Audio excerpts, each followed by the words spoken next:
Fenway Park, the JCS New England Television Network presents exclusive coverage of Boston Red Sox baseball. Today, Game 2 of this 3-game series between the Red Sox and the Anaheim Angels. Good afternoon, everyone, and welcome. I'm Sean McDonough along with Jerry Remy. Great to have you with us as the Red Sox go for their 3rd straight win. Last night was one of the most enjoyable nights at the ballpark in a long time.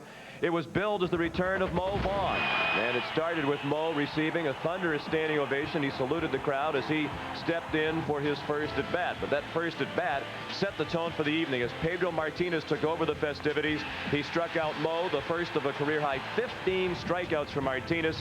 He combined with Tim Wakefield on a shutout as the Red Sox won by a score of 6-0. It was a great night last night. Great atmosphere at the ballpark. You know, you get it a few times a year when the Yankees are in town, when Vaughn comes back now, and Roger Clemens, and it was really tremendous. And for those fans that were here last night, they certainly got their money's worth. It was Pedro who stole the show last night from Mo Vaughn, but Mo's still got a couple of games left in this series. And today he'll be taking his swings against the player who provides the storyline of the day, Jaun Pena, 21-year-old right-hander just recalled from Pawtucket.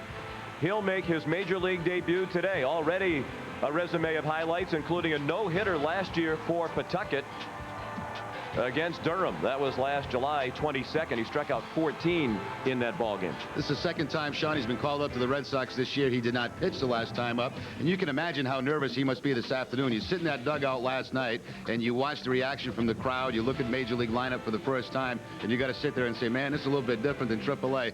But the Red Sox are very confident in his poise. He's a very confident young guy, and they think he's going to do just fine in this ball game here this afternoon. And as we saw in the graphic, he is a prolific strikeout pitcher. He'll be opposed today by Tim Belcher, who's off to a woeful start with an ERA of 9.96, but he's been tough on the Red Sox in the past. First pitch from Fenway Park right after this.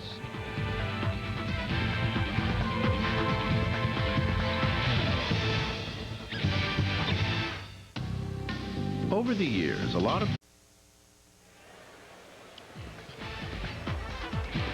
Boston Red Sox baseball is brought to you in part by Southwest Airlines. With fares so low, you have the freedom to go places and do things you never thought possible. Fly Southwest Airlines. And by your friendly Dodge dealer. From cars to minivans to trucks, it's about change, the new Dodge. A little bit of fog still lingering over downtown Boston as the Red Sox and Angels get ready to meet in Game 2 of this 3-game series. Red Sox winners by a count of 6-0 last night. And they'll look to make it 3 straight wins, 2 in a row over the Angels behind Jaun Pena this afternoon. The starting lineup's brought to you by Southwest Airlines. For the injury-plagued Anaheim Angels, Darren Erstad, the left fielder, leads off. Andy Sheets is the shortstop. Mo Vaughn will hit third and play first base. The cleanup hitter is center fielder Garrett Anderson. Troy Gloss, the third baseman, third in the American League with 19 extra base hits. He'll hit fifth. Todd Green is the DH. Tim Unroe gets the start in right field. Matt Walbeck is the catcher. And batting ninth, the second baseman, Jeff Hewson.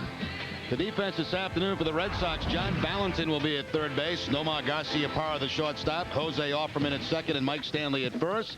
Left to right, Troy O'Leary, Darren Lewis, and Trot Nixon. Scott Hatterberg behind the plate. And on the mound, right-hander Jaun Pena, just called up from Pawtucket. He made 5 starts for the Paw Sox. Had a record of 3-1, 4.51 ERA. I am told by Joe Kerrigan that he'll feature a sinking fastball, a changeup, a split-fingered fastball, and also a slider. So I would imagine in the case of any young pitcher making his major league debut, if you can make it through the first couple of innings, you'll be able to settle down some. Apparently he is not a very hard thrower, but he does throw strikes, as you saw in the numbers. Just 7 walks issued during his time at Pawtucket this season. And the man calling the balls and strikes in Pena's major league debut is John Shulock. Dale Scott, the umpire, at first. The crew chief, Joe Brinkman, at second. And Darrell Cousins has the plays at third.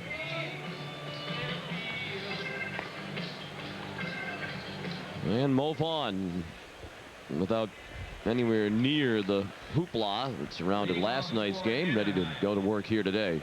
He said last night he just wanted to get the first one over with and go back to the business of concentrating on playing baseball, and that's a little more easily done today. Cloudy, a little bit of fog, but the lights are not on here at Fenway.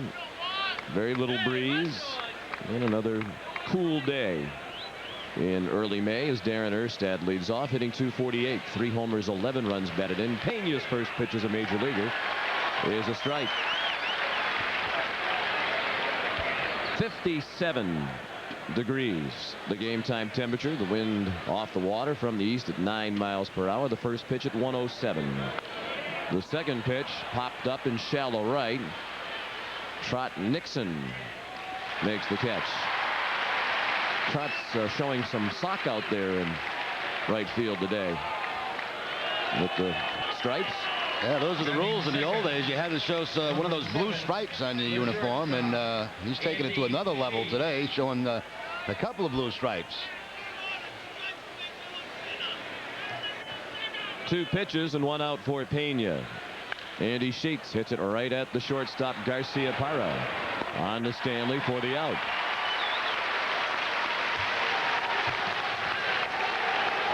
Well, so far, Pena says this stuff's easy.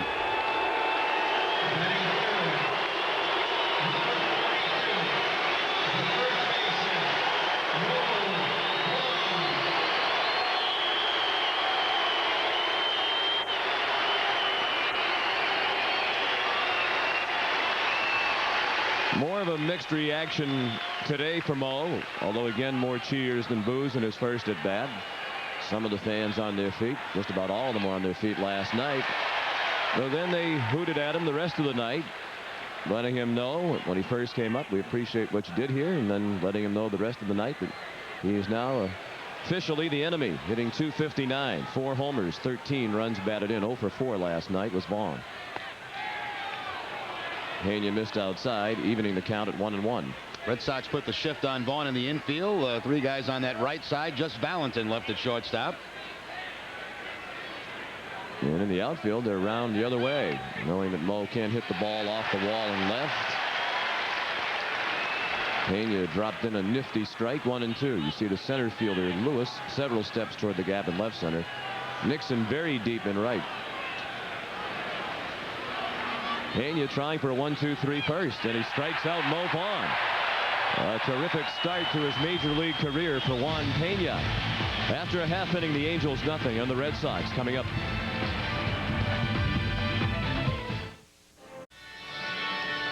Juan Pena made quick work of the Angels in the top of the first. Now the Red Sox come to bat. Their starting lineup brought to you by Southwest Airlines. The Red Sox are 514-14. They have Jose Offerman, the second baseman, leading off. John Valentin is the third baseman. Hitting third, the DH, Reggie Jefferson. The cleanup hitter, the shortstop, Nomar Garcia Parra. Troy O'Leary is in left field and hitting fifth. Mike Stanley had another big night last night. 3 for 4 with 3 runs batted in as the first baseman. Scott Hatteberg returns for the first time since coming off the disabled list. He'll catch and hit 7th. Darren Lewis returns from his 3-game suspension. In center field batting 8th, and the right fielder Trot Nixon will hit 9th. The Angels are 4th in the league in defense. They've made 20 errors in their 30 games. It'll be Troy Glass at third base, Andy Sheets the shortstop, Jeff Houston at second, and Mo Vaughn at first. Left to right, Darren Erstad, Garrett Anderson, and Tim Unruh. Matt Walbeck behind the plate, and on the mound, right-hander Tim Belcher. He has had his struggles, 1-2 on the year, 9.96 ERA. That win coming against the Seattle Mariners in his 3rd start of the season. But he usually does very well against the Red Sox. He is 7-3 with a 2.85 ERA in his career against Boston ball clubs. Talking with Steve Physiok, one of the Angel broadcasters, before the game, he said in just about every start for Belcher, he's done pretty well until the 5th inning. And then the 5th inning always seems to come apart for him. Let's see if that history repeats itself today. He's already allowed 9 home runs on the season. He was 14-14 last year with the Kansas City Royals. Belcher's first pitch to Jose Offerman is a fastball for a strike. Jose hitting .354. He's 4th in the American League in batting average. He has 1 homer and 13 runs batted in. These two were teammates with the Kansas City Royals, Belcher and Offerman. And the count is 0-2 after the foul ball straight back. Remember a year ago, Sean, there was a lot of talk about the possibility of Belcher ending up with the Red Sox in the second half of the season.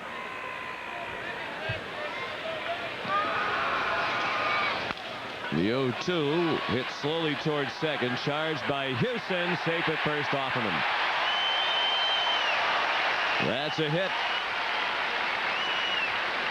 And Jose's now had at least one hit in 25 of the 29 games this year. It's almost like a perfect drag bunt to the second baseman. The only play for Houston is to try to shovel that ball out of the glove, and not in time to get Offerman at first base. Almost stepped on the foot of Vaughn as he's hit that first base bag, and sometimes that's how you see ankles get twisted. When Houston went over and had a collision with Vaughn. So Offerman, a good runner, is at first. And John Valentin looked at ball one. He's hitting .215. 4 homers, 19 runs batted in.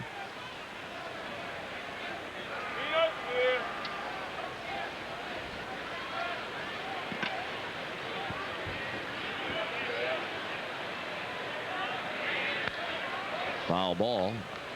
1-1.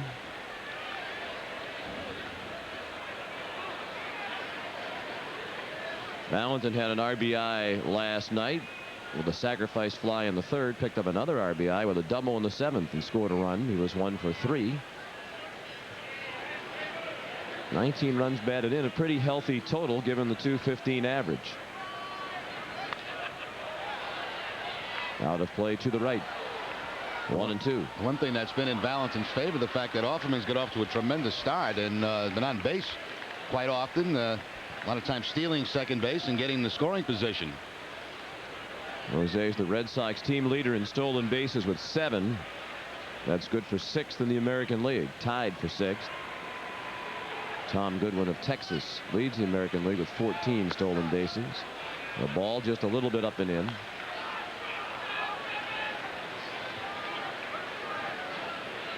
Belcher, 37 years old. Solid 6'3", 225 pounds, an Ohio native. In his 13th major league season. He steps off and lobs one over to first.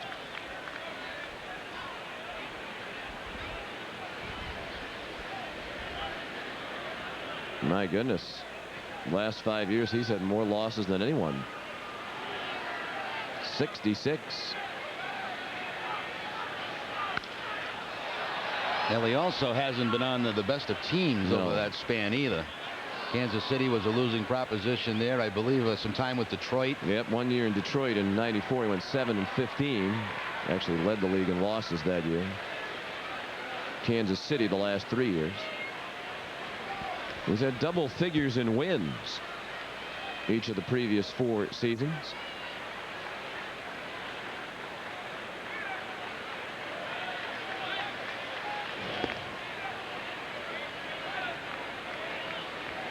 Belcher's above 500 lifetime. He has 137 career wins, 129 losses. 8 games over for his career. He's pitched for the Dodgers, Cincinnati, the White Sox, Detroit, Seattle, Kansas City, now Anaheim.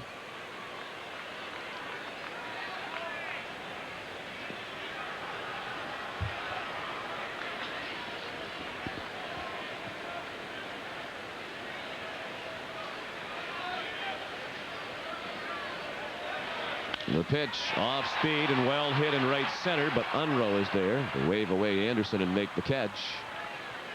Tim Salmon still bothered by a sprained wrist, so Unruh gets the start in right field. Batting third, number 18. Big part of their offense out of the game. Salmon, 347 hitter. He had 7 home runs, not in the lineup with a bad wrist. And also Randy Velarde with a bad back. He also is swinging bat well for the Angels, so a good part of their offense not able to play. You mentioned last night Jim Edmonds will miss most of the year in all likelihood. .295 the average for Jefferson. Reggie has 2 homers, 4 runs batted in. He waited while Offerman drew a throw. No score in the first. Juan Pena making his major league debut. Had a 1-2-3 top of the first. Now it's Belcher working to Jefferson with a man at first as Pena watches.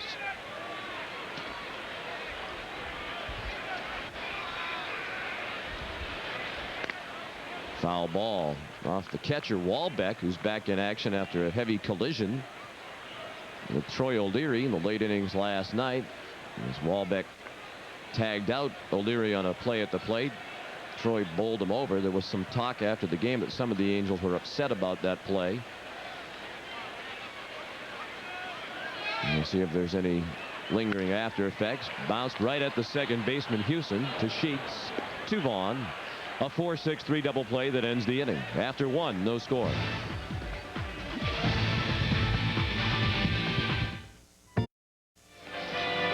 Back at Fenway, no score after one inning between the Angels and the Red Sox. Well, Red Sox fans come to friendly Fenway next week as Ken Griffey Jr. and the Seattle Mariners will be in town for a 3-game series. Tickets still available and can be purchased at the Red Sox ticket office or by calling 24-hour Touchstone Ticketing at 617-482-4SOX. That's 617-482-4SOX.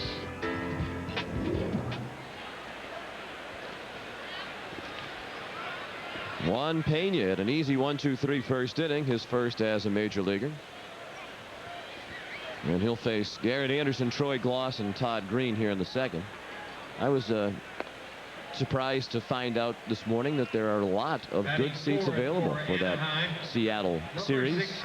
Usually when Ken Griffey Jr. and the Mariners come to town, it's a tough ticket, but there are plenty of good seats available for the Seattle series if you want to come out and see perhaps the best all-around player in the game in person. I think there's also a chance that Alex Rodriguez will be back off to the Sable list possibly for that series. He's getting very close to returning. Garrett Anderson takes ball one low. He was 0 for 4, struck out 3 times last night. Pedro Martinez fanned 15 through 8 innings, and then Tim Wakefield struck out 2 while pitching the 9th, so they combined to strike out 17 while shutting out the Halos. Been a long time since we called them the Halos. The Anaheims.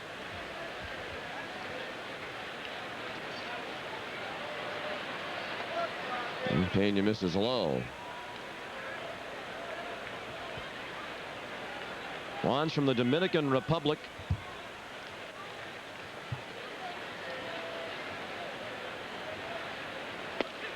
And he throws a strike at the knees, a full count on Anderson. You got a great story, Sean, about what he did last offseason for a job. That's right. He worked with the ground crew down in Fort Myers at the Red Sox complex down there this past offseason. Anderson hits it in the air in center.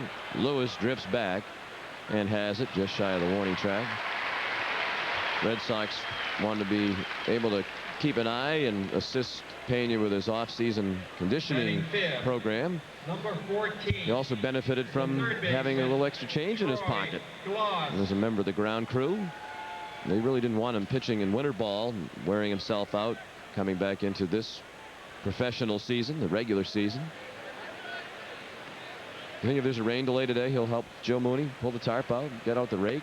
He'd probably be right over there pushing that top out and then get some of that stuff they put on the infield to dry it off. He'll be doing all kind of stuff. Those guys do a great job. They don't need the help, but if they do, Pena has experience. 1-1 the count on Troy Gloss, the young third baseman. At .303, 5 homers, 18 runs batted in. Big swing and a miss. Hey, one thing, there's no indication that Pena is nervous or scared at this point of the ball game. He's just going right after these Angel hitters, throwing strikes. The 21-year-old Pena pitching to the 22-year-old Troy Gloss. 1-2 pitch. He struck him out. Hatterberg has to throw down to first to Stanley. So 5 up and 5 down for Juan Pena. 2 of them via the strikeout. Well, you mentioned a strikeout pitcher at AAA. He led the league in strikeouts a year ago. He had 36 and 26 innings this year, and I would have to guess quite a few of them came on this pitch right here, the slider down and away. He seems to be a good example of the kind of pitcher who demonstrates you don't have to throw hard to get hitters out. If you change speeds and throw strikes, move the ball around, and that's what Pena's done so far. He throws a strike to Todd Green. The DH batting .244 with 5 home runs and 16 runs batted in. No score in the second. Pena doesn't throw as hard as Pedro Martinez, but he's having similar success to that experience by Pedro last night. Trying for another 1-2-3 inning and his third strikeout. And there it is. 6 up and 6 down and 3 strikeouts in 2 innings for Juan Pena. No score after an inning and a half. You're watching Red Sox baseball on the JCS New England Television Network.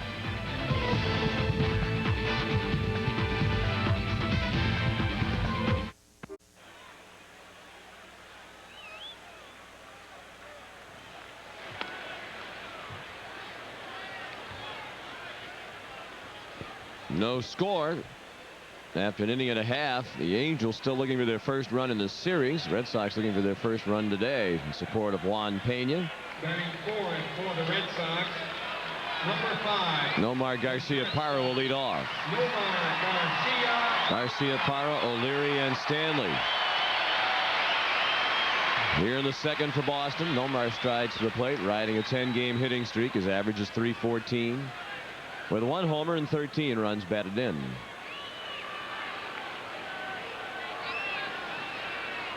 Well, Nomar is very superstitious. Going through his many rituals. He bangs one right back off Belcher. And that's a base hit. And an 11-game hitting streak for Nomar. The Angels are out to make sure that Belcher's okay. He turned his back and looked like he got it somewhere on the back.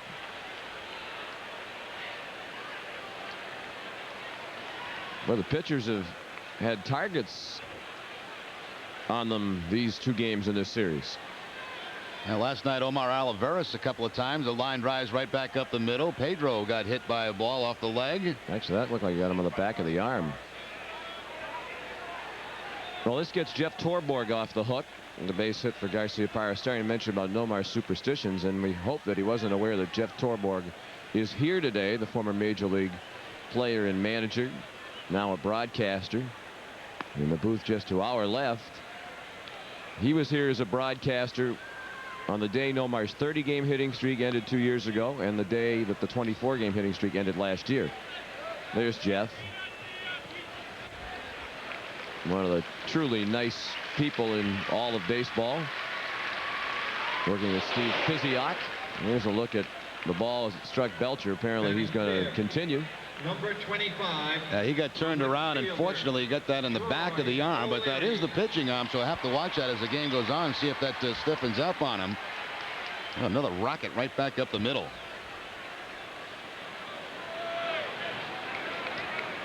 And the lead man on for the second straight inning. Troy O'Leary takes the ball up and away. 274 for O'Leary, a team high 7 homers, 19 runs batted in. He's tied for the team lead in runs batted in with John Valentin. Sun trying to peek through the clouds here at Fenway as Garcia-Parra went diving back to first. 2 steals for Nomar without being caught.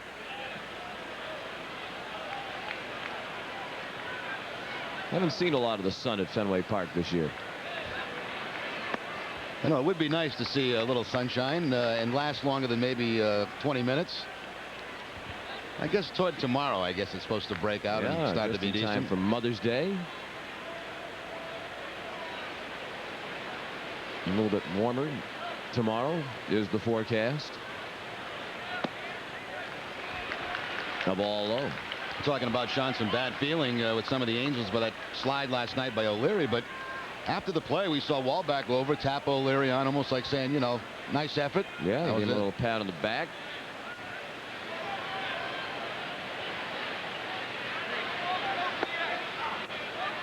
Taking it all the way on 3-0. It's 3-1. Apparently some of the Angels didn't like the fact that it was 6-0 when Troy went barreling into the catcher in the late innings, but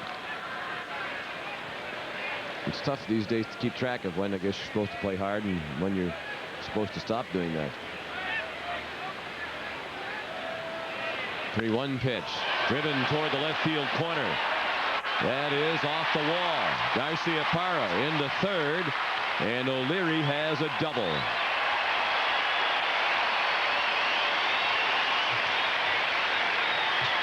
Five doubles now on the season for Troy O'Leary, and once again using that opposite field. O'Leary's certainly strong enough to take advantage of that left field wall here at Fenway Park. He'll take the pitch that's away. Just go with the pitch. Off the wall in that left field corner for the 2-base hit. So it's a couple of balls hit hard this inning. The one by Belcher. That hit Belcher by Garciaparra. Now O'Leary.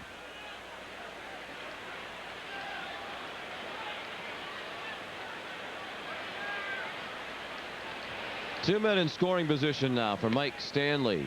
He takes a strike. Stanley drove in 3 runs last night while going 3 for 4 to raise his average to 329. 13 runs batted in for the year for Mike. 1 home run. In the dirt, blocked by the catcher Walbeck.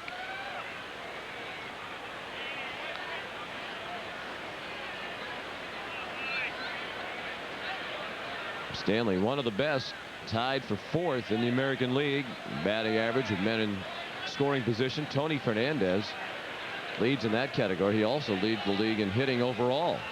Fernandez was 5 for 5 last night for Toronto, his first career 5-hit game. Off the end of the bat, a foul ball. And a count of 1-2 on Stanley, trying to break this scoreless tie in the second.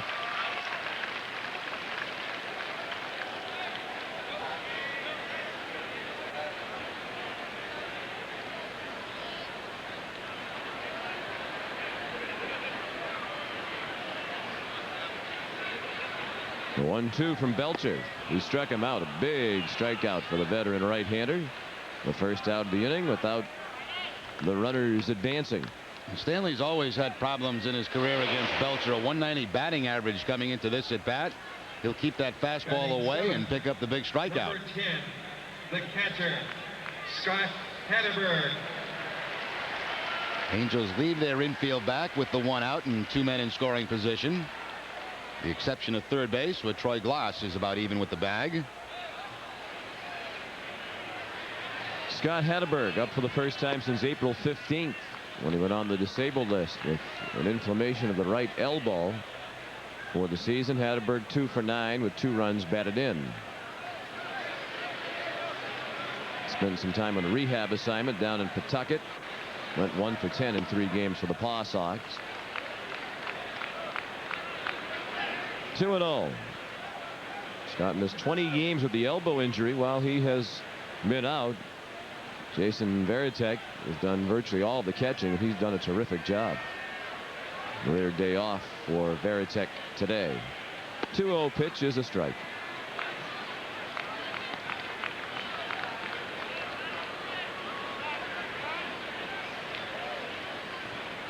Garciaparra at third, O'Leary at second, 1 out. Second inning, no score. Hatterberg to be followed by Darren Lewis. 3-1 now on the Red Sox catcher. There's Lewis.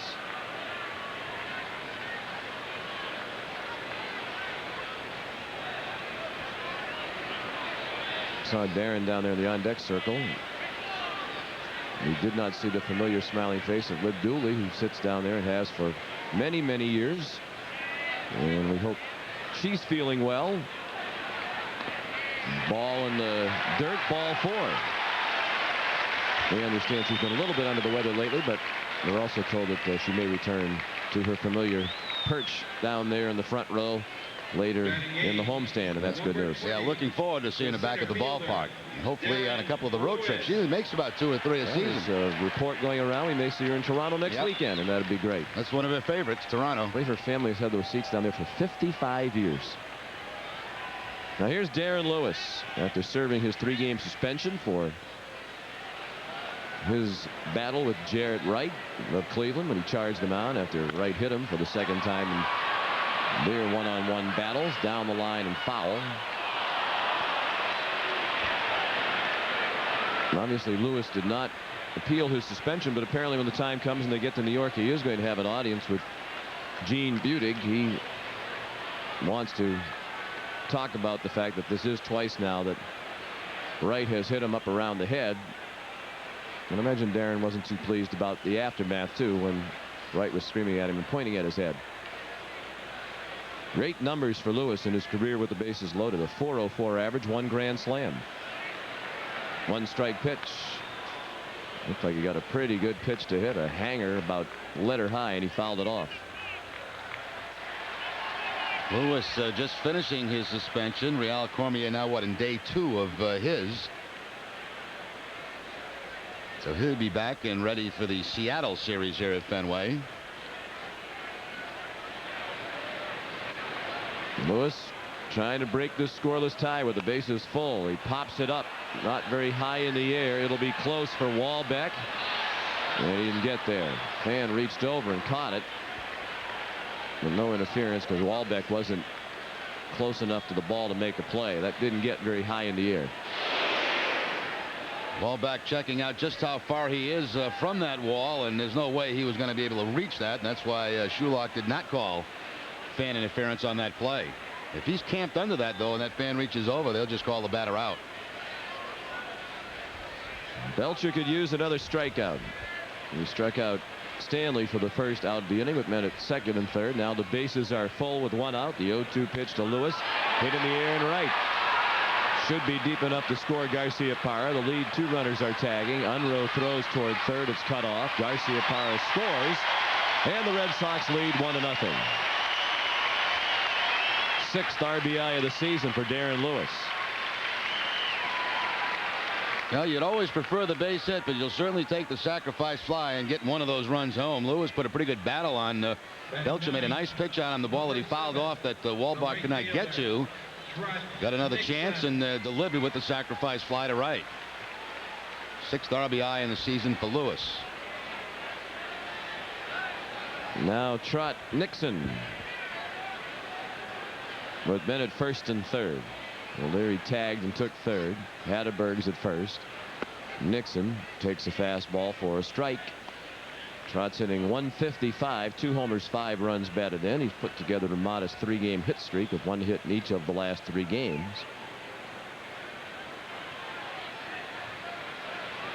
One run on 3 hits for Boston. No runs, no hits for Anaheim. The Angels have not had a base runner in 2 innings against the rookie Juan Pena.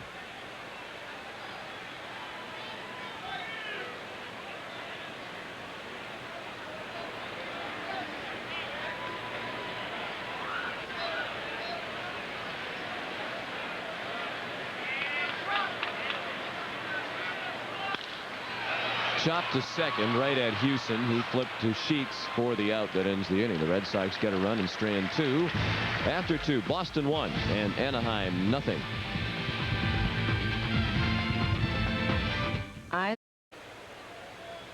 Back at Fenway Park, it's a 1-0 Red Sox lead after 2. Well, at the John Hancock All-Star Fan Fest July 9th through the 13th, you can experience baseball in ways you've only dreamed about. Fan Fest tickets are on sale now at the Red Sox ticket office and by calling 617-482-4SOX. Be a part of the 1999 All-Star experience. I'm going to take that in. That's going to be going on the entire weekend. Into All-Star Week, July 9th through the 13th. Number 36, the right fielder, Tim Unruh. All kinds of activities associated with the All-Star game. We'll be telling you about them as the All-Star game draws nearer. Here's Tim Unruh, the right fielder, in the absence of Tim Salmon. Unruh hitting .389. A homer and 2 runs batted in. He has 7 hits this year in limited playing time. He took strike 1. Juan Pena was not allowed a base runner through the first 2 innings. He has struck out 3. Good movement downward on that pitch. 0-2. It might have been the split-fingered fastball from Pena. He, as we mentioned, features both the changeup and the splitter. That ball going down and in on the right-handed hitter. The 0-2 pitch. Strike 3. What a performance by Pena. That's 3 straight strikeouts. He's fanned 4 of the last 5 Anaheim hitters. Once again here, he'll go to the slider outside corner and off the outside edge to pick up the strikeout. Like the Angel hitters are having a little difficulty picking up the pitches from Pena. He works quickly.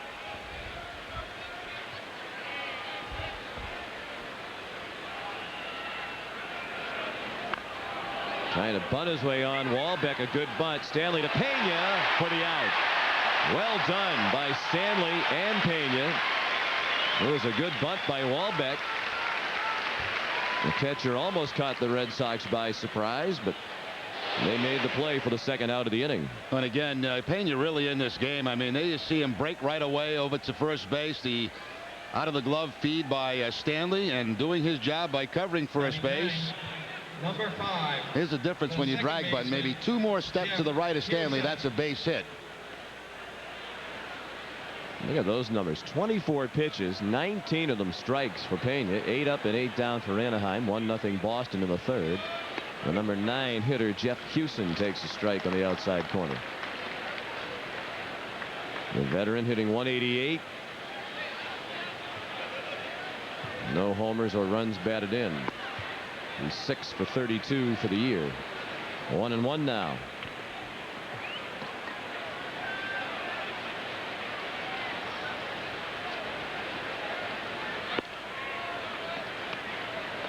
The Angels made a roster move prior to the game. They called up infielder Dave Silvestri from their AAA team at Edmonton. They sent left-handed pitcher Mike Holtz to Edmonton. So an additional everyday player available for Terry Collins. He needs all the healthy bodies he can find. This injury-riddled club. The 3-1 pitch fouled out of play to the left. The full count now on Hewson. Terry talked to you about making a comeback? No. I thought I heard our inane banter hotline phone ringing earlier. It might have been No. the Angels skipper. No, they're just fine without me. How many years did you play for the Angels? 3 years. 75, 6, and 7 before getting traded here. Of course, spent all my minor league time in the California organization. Some hot spots? Twin Falls, Idaho. What was that like? Oh, that was just beautiful. Beautiful country. Are there actually falls there? Didn't see any. There should be at least 2 of them based on Twin Falls. 3-2 pitch. Where else did you go? Let's see. I went to Stockton, California, Quad Cities, Iowa, El Paso, Texas, which was a lot of fun playing in El Paso. That was a great place to play minor league baseball. And then a few weeks in Salt Lake. Yeah, excellent. The Diablos. El Paso Diablos. 3-2 pitch. He walked him. So Pena was perfect for 2 2/3 innings in his major league debut before the walk on a 3-2 pitch to Hewson. He's the first Angels base runner. The left fielder, Darren Erstad. First Stockton, California named for former Red Sox announcer Dick Stockton. He has a big home there, a big mansion. You visit there, you can take the tour. The Dick Stockton Museum. The lovely Mrs. Stockton, Leslie Visser, former Globe sports writer. Darren Erstad took ball 1. Second time around now for the Angels against Pena. Let's see if they have a little better approach this time around. Obviously, none of those players familiar with Pena.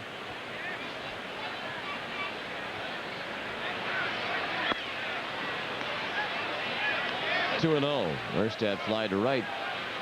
His first go round with Pena. Career .333 hitter in this ballpark in 10 games. Considered to be one of the bright young up-and-coming stars in baseball, Darren Erstad. Off to a slow start this year.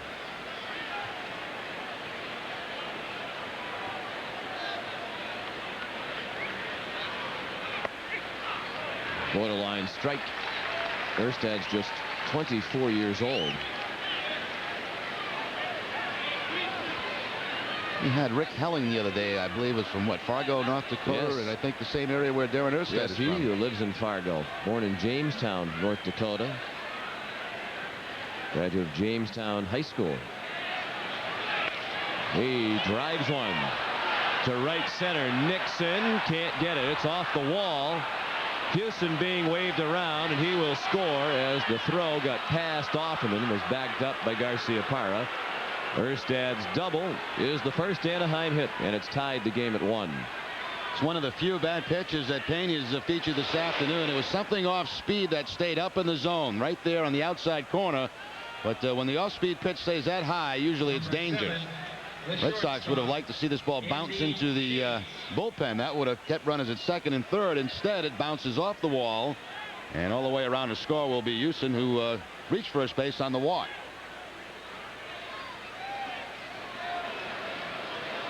Now the go-ahead run at second with 2 outs in the third for Anaheim. Andy Sheets took strike one. He grounded to short in the first. Wasn't Erstad a kicker also? He was. He's a terrific all-around athlete. In high school, he kicked a 50-yard field goal. He was on the hockey team at Jamestown, North Dakota High. Scored 36 goals in 26 games one season. He was the state champion in track in the 110 and 300 meter hurdles. Strike 3. 5 strikeouts for Juan Pena. And he yielded his first major league hit and run. The Angels have tied it at 1 as we head to the bottom of the third at Fenway. Summer is just around the corner. Come out to friendly Fenway and take in a game in this last season of the century. Plenty of good seats are available and can be purchased 24 hours a day by calling Red Sox Touchstone Ticketing at 617-482-4SOX. That's 617-482-4SOX. We'll see you at Fenway. I bet a few folks dialed that number after last night's game. An exciting game. Probably had the ticket line ringing. Between innings, Joe Kerrigan counseling the young pitcher Pena. Red Sox now sell hundreds of thousands of tickets every season over the Touchstone ticketing system or on the internet. Jose Offerman, the top of the Boston order in the third against Belcher. He missed up and in to Jose, who had an infield hit in the first. Now, most of the ticket office sales are day of game sale. Yeah. They had about 2,000 walk up last night to make it a sellout. And what a night those folks had. Offerman with his 1-for-1 up to 360, fourth in the league behind Tony Fernandez, Derek Jeter, and Frank Thomas. I mentioned Fernandez at 5 hits last night for the Jays. Jeter drove in 5 runs for the Yankees. Little lob down the left field line. Erstad has to back up and play it on a hop. And Offerman is 2 for 2. Just seems like he's on base every time up. There's a guy in the other dugout, the hitting coach for Anaheim, Rod Carew. That swing there reminded me a little bit of Carew, who would just place the ball, it seemed like, anywhere on the field he wanted to. This pitch away from Offerman. He'll just slap it down to that left field side and pick up the base hit. Here's Rod Carew. What a hitter. Yeah, boy, oh boy. 328 lifetime average for Rod Carew. 19 years as a major leaguer. He was just about impossible to defend. He would hit the ball all over the field, had the power to hit a home run, would drop a bunt down with 2 strikes down that third base line for a hit. He could do everything. Valentin flied to right his first time up. We looked at ball 1 from Tim Belcher. Offerman runs. He hit and run executed perfectly. Base hitter right for Valentin. On to third goes Offerman. You said it last night. It's so true. Valentin is a much better hitter when he uses the right side of the ballpark. Yeah, when he works from right center field over, he is a much better hitter, and this is perfect here. Second baseman on the hit and run covering second. Valentin finds that open hole and picks up the base hit. When he does that, he keeps that shoulder on the ball quite a bit longer, and of course, that's what every hitter tries to do.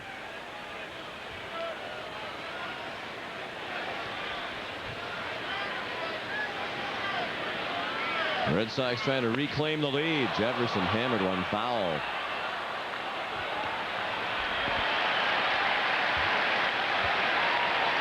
Reggie bounced into a 4-6-3 double play that ended the first.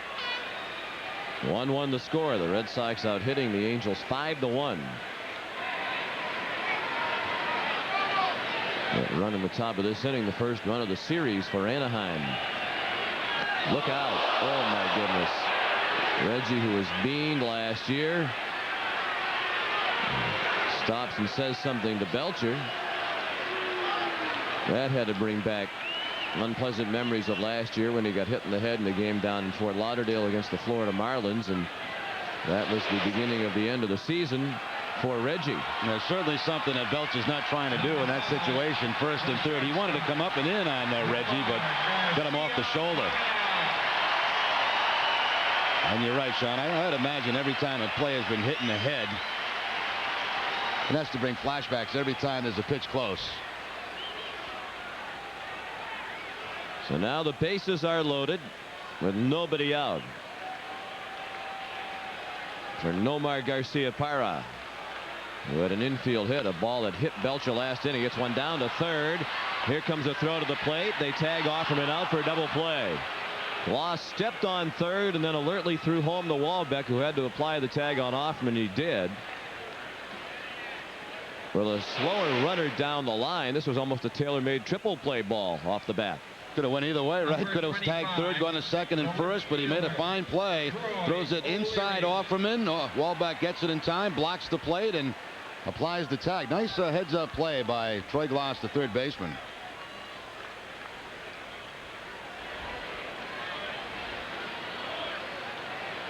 So now it's two men on, and it's O'Leary trying to dump one in shallow right, and he does. A bloop hit in front of Unruh. Around to score Jefferson, and the Red Sox lead again. It's 2-1. Troy O'Leary has his second hit in as many at-bats today, and that's his team leading 20th run batted in of the season. Yeah, big two-out base hit there by O'Leary. It looked like they were going to get out of trouble with the bases loaded situation and score no runs, but O'Leary, right toward the end of the bat, an off-speed pitch. He'll drop it in the twilight zone and pick up an RBI. Jefferson scored. Garcia-Parra to third. Well, the Red Sox lead 2-1.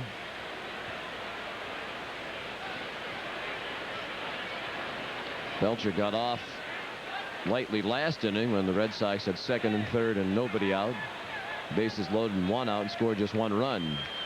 Looked like they might squander the bases full nobody out situation completely before that big hit by O'Leary. Now a chance to extend the inning for Stanley, who took a fastball high. Mike struck out swinging with two men in scoring position and nobody out in the second. That's the only strikeout to this point for Tim Belcher. Pulled foul. Our guy's back, Sean. Anthony from Fitchburg State. When he's fly, I've never seen him boot one. No. We'll probably jinx him now. Look at that hand on top of the ball. Excellent fundamentals, and he just works at his craft. He does. And stylishly so. The top hand seems to have a certain flair to even the most routine grounder. I wonder if we could get him on our phone on his walkie-talkie.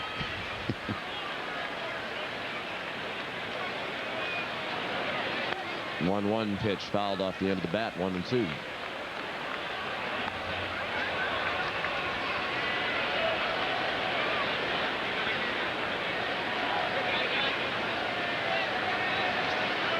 Stanley is the sixth batter here in the third inning. Lob to first. Check in on O'Leary. Times in this situation, 2 strikes, 2 outs, a possibility of a double steal. You got the good speed at third base in Nomar. O'Leary is not fast. He has not attempted a stolen base this year. He is not running, and it's a fastball high. One of the things, talking to the Angel people, that has been noticeable about Belcher is he doesn't seem to be throwing as hard as he did in previous years. That high fastball is just 80 miles an hour.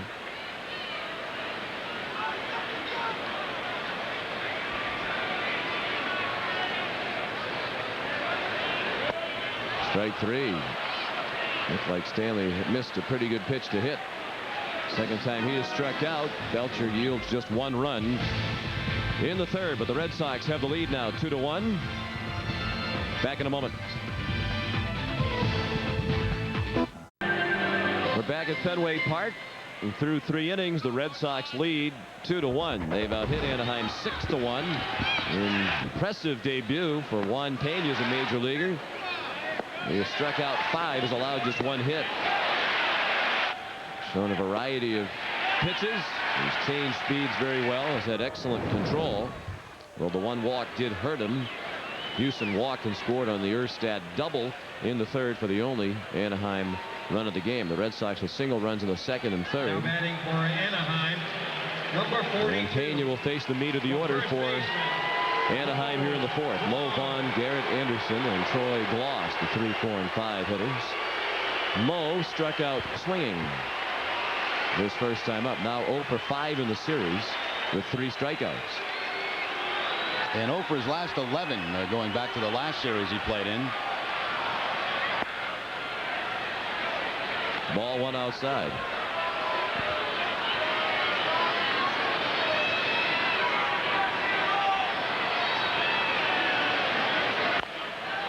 Little dribbler foul. Let's pause for station identification. You're watching Red Sox baseball on the JCS New England Television Network.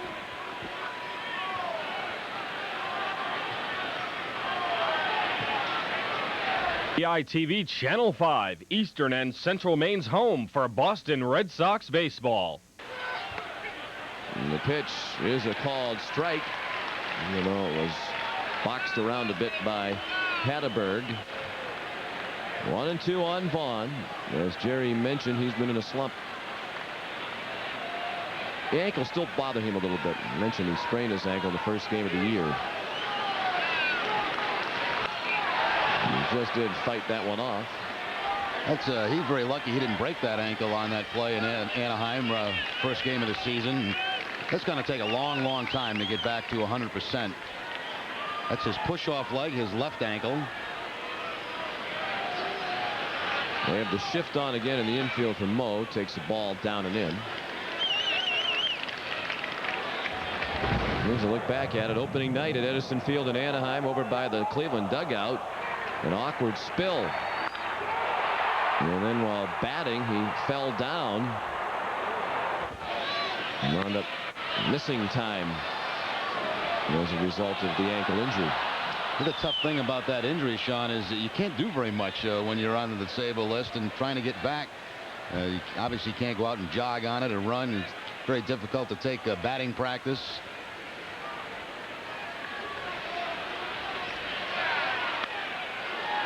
With the shift on, he hit it right into the middle of that shift, often in between Stanley and Garcia-Parra.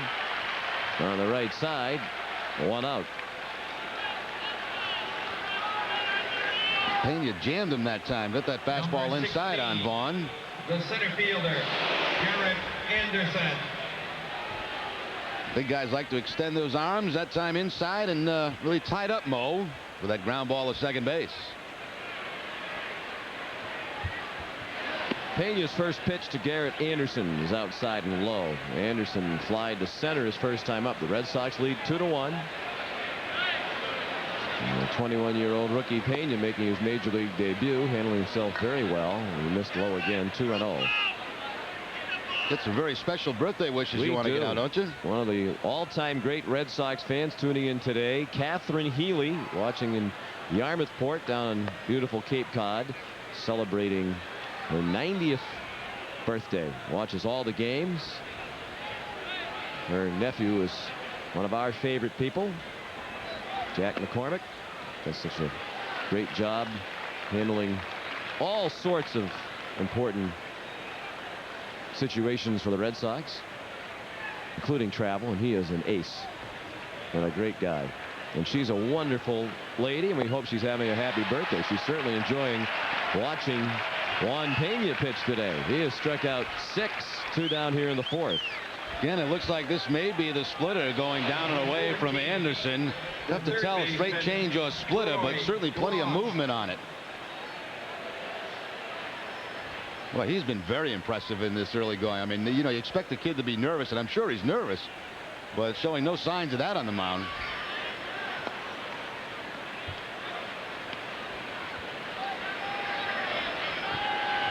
Ball to Troy Gloss. 2 outs, bases empty. 2-1 Boston in the 4th. Gloss chopped one foul. He struck out swinging his first time up.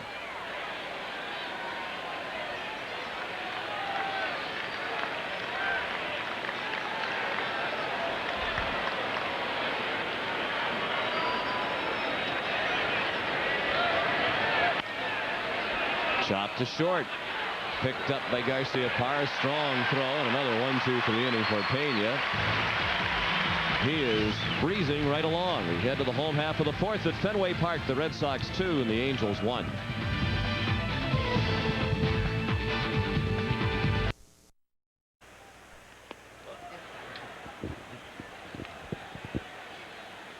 The Red Sox 2, the Anaheim Angels 1 as we head to the home half of the 4th here at Fenway. Let's check the American League scoreboard. Cleveland behind Charles Nagy has a 2-1 lead at home against Tampa Bay in the 3rd inning. David Justice has an RBI single in that game. Detroit has a 6-2 lead on Baltimore, trying to end the Orioles' 5-game winning streak. Greg Jeffries a home run. A 2-run single for Damian Easley. Seattle and the Yankees are scoreless in the 2nd. The only other game underway. Freddie Garcia and El Duque. Orlando Hernandez on the mound in that game. Later on, Texas at Toronto. Mike Morgan and David Wells. Oakland and Chicago. Jimmy Haynes and John Snyder. Kansas City is at Minnesota. Jose Rosado against Dan Perkins. Scott Hatteberg, the hitter. 2-0 the count. Hatteberg beginning the 4th against Tim Belcher. Bounced to 2nd. Houston to Vaughn for the out.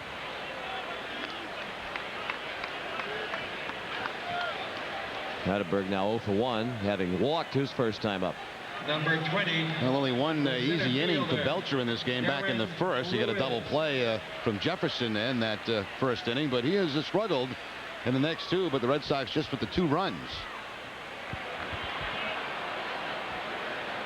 Darren Lewis delivered a sacrifice fly with the bases loaded and knocked in Garcia Parra with the first run of the ball game back in the 2nd. And delay for a beach ball on the field in the right field corner.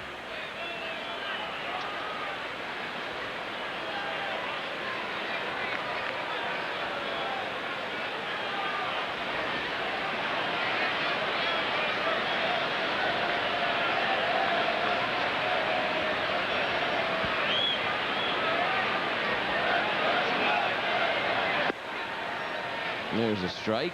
Red Sox doing something very nice with the ceremonial first pitches this year. There's 7 New England teams that won NCAA national titles during the 98-99 academic year. We've seen Jim Calhoun from the UConn men's basketball team. Mark Whipple, the football coach at UMass. They won the Division I AA championship. He threw out the ball. And today, Bill Beanie, the head coach of hockey at Middlebury College, threw out the ceremonial first pitch. Lined and caught by Vaughn. Middlebury men's hockey team won its NCAA record 5th straight Division III national championship this season by defeating the University of Wisconsin Superior 5-0 in the championship game. So congratulations to Coach Beanie. 5 straight championships for Middlebury College. They were 21-5-1 this year and led the nation in scoring defense. Gave up 1.8 goals per game. You'll win a lot of games when you're playing defense like that. Another beach ball out there in right. Joe Mooney has his best speed man on that beach ball down there. This guy's got some wheels. John Shulock, the home plate umpire, very upset when that second beach ball went on the field. He should just calm down. He was upset last night when the game didn't start as quickly as he would like it to. Must have had a dinner reservation. Nixon drives one toward the beach balls, but not far enough to reach the stands. Unrow the catch. The Red Sox go in order in the 4th. After 4, 2-1 Boston.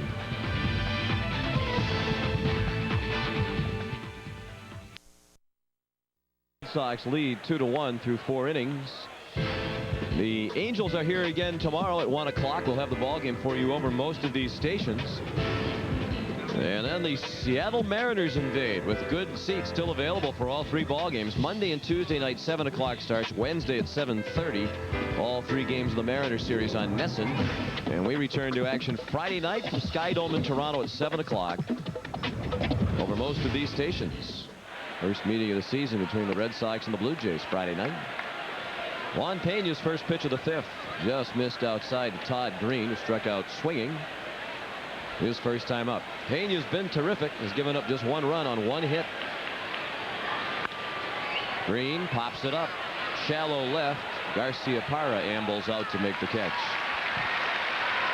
Well, that pitch there has been very good for Pena so far in this game. That slider away from right-handed hitters. He has not made, I think, maybe just 1 mistake with that pitch. Left it up in the zone, but almost every other one has been in that same spot, right on the corner and down.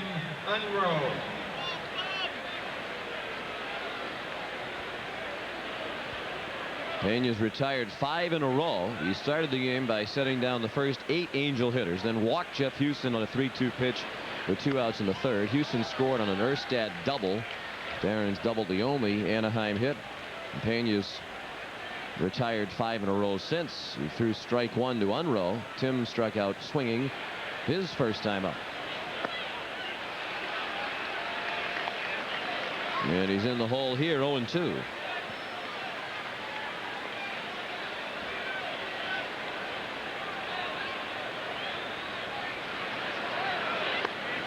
The ball low.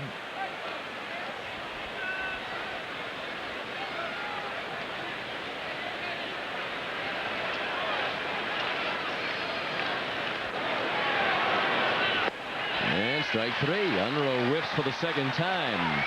7 strikeouts for Pena. All of them swinging. 3rd strikes. So they had 17 last night against the Angels, and now another 7 so far in this game. The same pitch again. The slider down and away.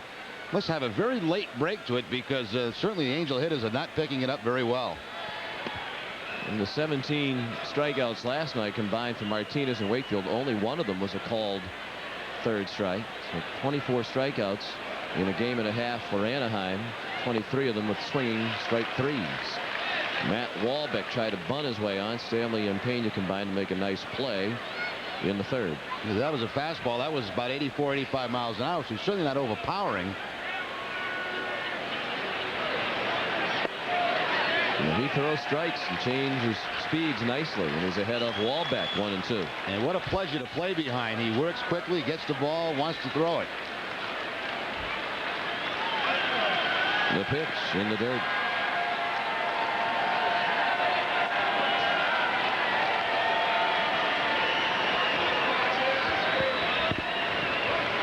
"64 pitches thrown by the 21-year-old. 44 of them strikes. Walbeck fouled one away. This was supposed to be Wakefield's turn in the rotation. He's going to stay in the bullpen till probably tomorrow, and then make a start next week in place of Saberhagen, who's been put on the disabled list.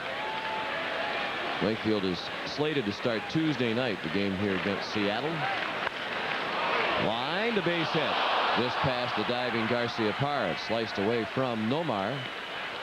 So Walbeck has the 2nd Anaheim hit. He's aboard with 2 outs in the 5th inning. Tried to put him away that time with a high fastball, and Walbeck makes the contact. This is that line drive past Nomar. There was 2 outs back in the 3rd when they got a run. That started with a walk. This time with 2 outs, it's the base hit.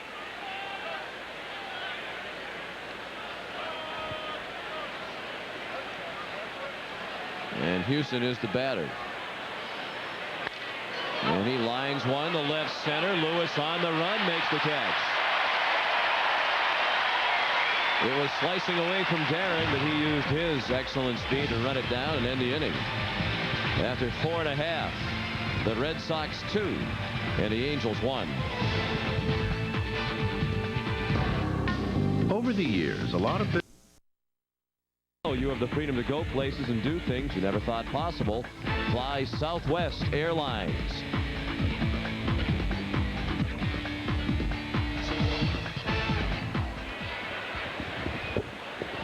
Halfway through the ball game, the Red Sox lead 2-1. Darren Lewis making a fine play to end last inning. He was shading the hitter toward the opposite field, and of course coming off the bat of the left-hander, the ball slicing away from Lewis. covered an awful lot of ground. I'll tell you, we've seen some nice defense in center field the last few games from Damon Buford and today by Darren Lewis. Now batting for the Red Sox, number 30, the second Troy baseman, O'Leary Jose Offerman. offering his congratulations to Lewis on the nice play. So the Red Sox would like to make this lead a bit more comfortable. We've had some chances against Belcher. They scored just 2 runs. Jose Offerman 2 for 2, a couple of singles. Top of the order. He grounds one down to first. Vaughn has it and makes the play himself. That's 5 in a row retired by Belcher. His is the best string of the afternoon. Number 13. Looks like he's hobbling a little bit. A little, and you know, Jaun, he just got Belcher. back defensively a couple of games ago to first base, which I'm sure will make him a better hitter. He does not like the DH at all. Oh. John Valentin takes a strike. John flied to right in the first and executed a perfect hit and run when he singled into right with Offerman running in the third. 2-1 Boston in the 5th. The second baseman Houston to Vaughn, 2 outs. Well, they say this is usually about the time where Belcher really starts to have big problems in the games, and maybe his problems today earlier in the second and third inning, but he looks like he settled down nicely. Jefferson. And the 5th inning has been the bad inning for him just about every time out. He's had just 1 decent start this year.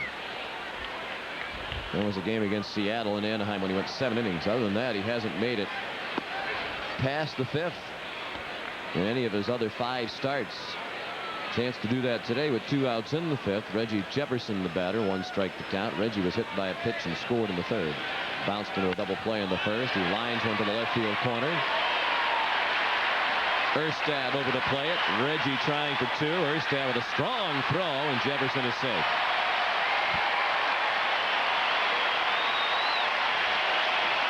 Well, remember last at bat when Belcher came up and in and hit Jefferson on the shoulder. The first 2 pitches in this at bat away, and that's really where Reggie likes the ball.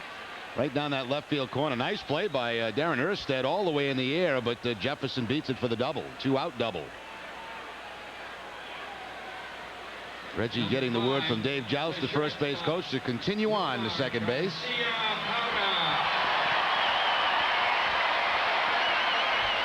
4th double of the season for Jefferson.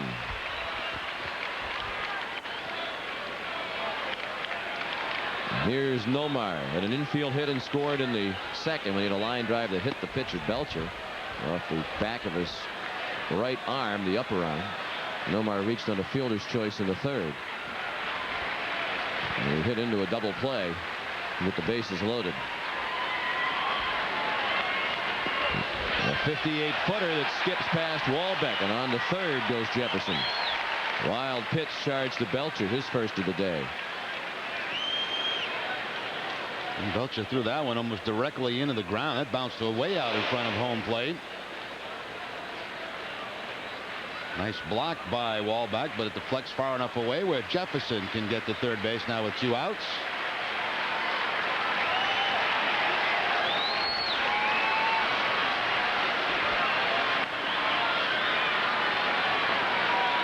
Belcher will work from the windup with the runner at 3rd. The 2-0 pitch on the corner.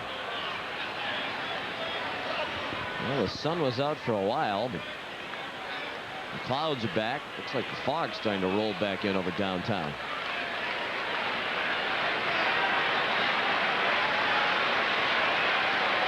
The breeze has picked up a little bit, blowing in right now from center field. Nomar chased one low, evening the count at 2-2.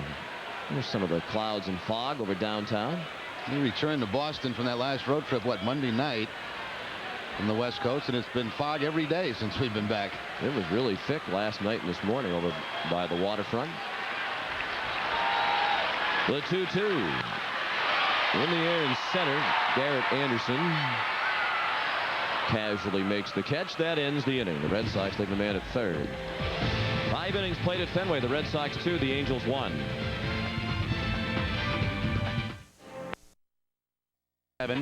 4-8-2 for Sox.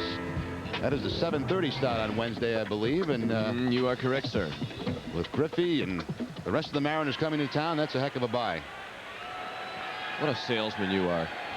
Are you working on a commission basis? Just preparing for my next life. You and Shirley MacLaine. You never know when this one's going to be over. Baron Erstad. There's one of the 2 Anaheim hits and their RBI. Look out. Smashed into the Red Sox dugout. He was way out in front of that one. Counts now 0-2. Grady Little had made his way down to that end of the dugout, and he might have got it. Well, he went lunging face first up the stairs by Jim Rice. He's got a joke every day. Oh, he sure does, doesn't he? Red Sox bench coach Grady Little there on the right, talking with Jim Rice, invaluable aide to Jimmy Williams. Tell you what, if I owned a team, he'd be high on the list of guys I want to talk to hire a manager. He certainly put his time in. He had a number of years as a minor league manager in the Atlanta organization.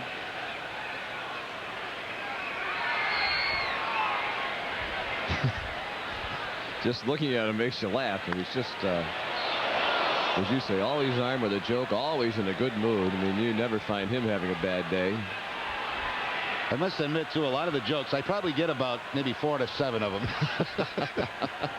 Is that a reflection on his jokes or your ability to understand them? I think my ability to understand the joke.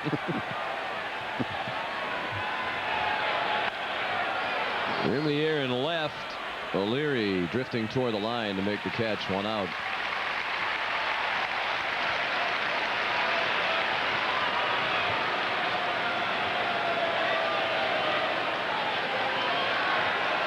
Number 7, the shortstop, Andy Sheets.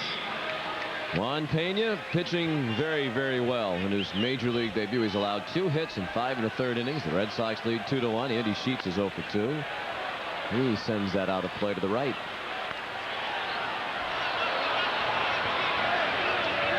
I mentioned the Mariners series. Monday, Tuesday, and Wednesday, all the games on Nesson. Sheets pulls 1 foul. Full house in the photographer pit there today. Jeff Facero pitched Monday night for Seattle against Pat Rapp. Jamie Moyer and Tim Wakefield, the pitching matchup Tuesday night. Mac Suzuki and Pedro Martinez on Wednesday. Then the off day Thursday, the Red Sox are in Toronto Friday. Swing and a miss. Sheets strikes out. 8 strikeouts in his major league debut for Juan Pena.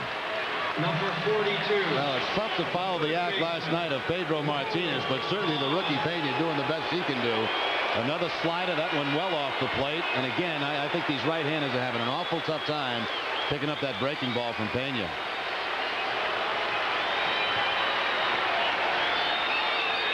Mo Vaughn still looking for his first hit of the series. Checked his swing, took ball 1 low. Mo's 0 for 2 today, has struck out and grounded to second. 0 for 6 in the series. He's only had the ball out of the infield once. That was on a fly ball to center last night in his last at bat against Martinez in the 8th inning.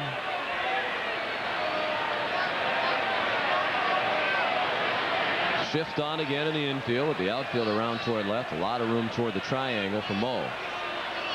Nixon straight away and deep and right. The 2-0 pitch. Lined against the shift, a base hit. Past Ballantyne, the only infielder on the left side. So Vaughn has his first hit. Breaks up an 0 for 12 for Mo going back to that Detroit series. Number 60. Fastball off the outside edge, just past the glove of Ballantyne, who was in that shortstop position.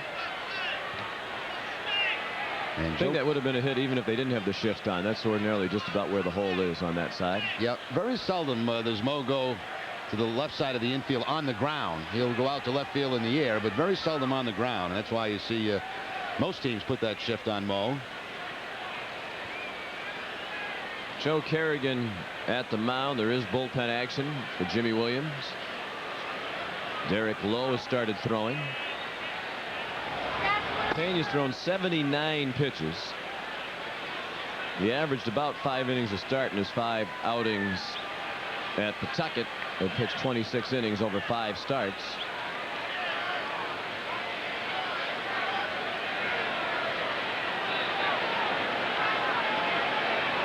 Vaughn at first, a tying run aboard, and Stanley's playing behind him with 2 outs here in the 6th inning. 2-1 Boston. Garrett Anderson has flied to center and struck out. Bounce to deep first. Stanley, the backhand stab, the flip to Pena. That's the inning. Heading to the bottom of the 6th, the Red Sox 2, the Angels 1. You're watching Red Sox baseball on the JCS New England Television Network.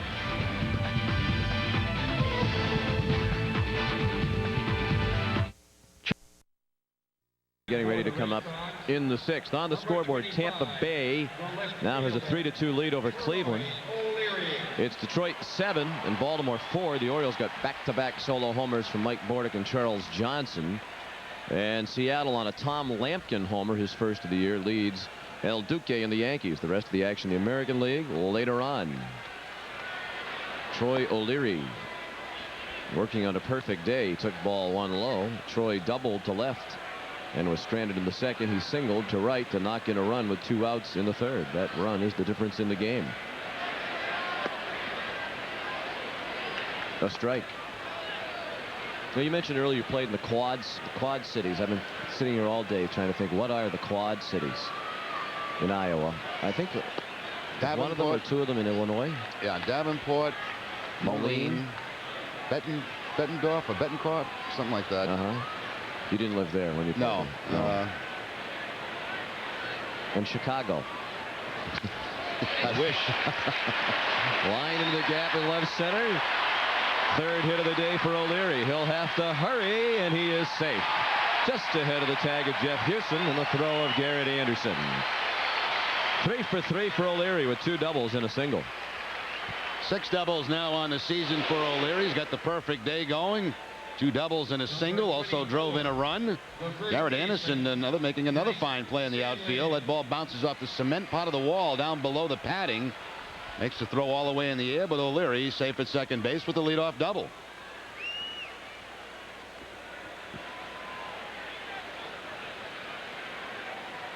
Red Sox trying to pad the lead. They haven't led by more than a run. Twice they've led by 1-0. Then it was 1-1. Now 2-1. Stanley has had a tough time in his career against Belcher, and that's continued today. 0 for 2 with a couple of strikeouts.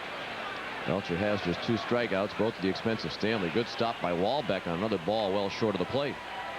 How about Rock Island, Illinois? Was that one of the that sounds familiar, yeah. Quad Cities? Yeah, it was going to be Tri-Cities for a while, but I think you might have had it. I think we might have come up with the other one. If not, that's our story, and we're sticking with it. Maybe somebody from the Quad Cities watching via satellite today could call in on the Inane Banter hotline. If only we knew the number. It's a good thing we don't give out the number. We'd be swamped with calls.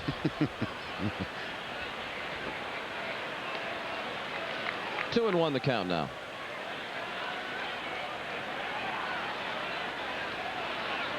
Action underway in the Anaheim bullpen. They have a left-hander and a right-hander throwing out there. Stanley chased a ball, it seemed. Mark Petkazik and Scott Schoenweiss.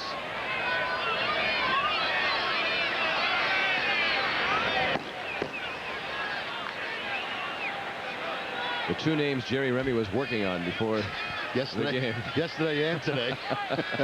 And they both up at the same time. Walbeck out to the mound.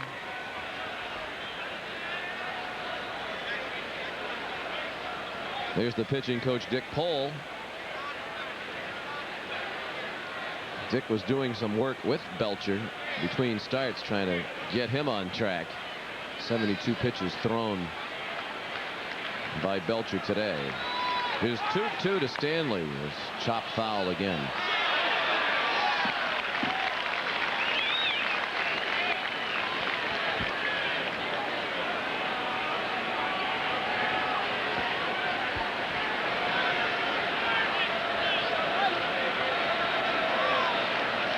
Terry Collins and the Angels begin the day in last place in the West at 13-17. They're only 2.5 games out of first. Texas is in first place. at 15 and 14.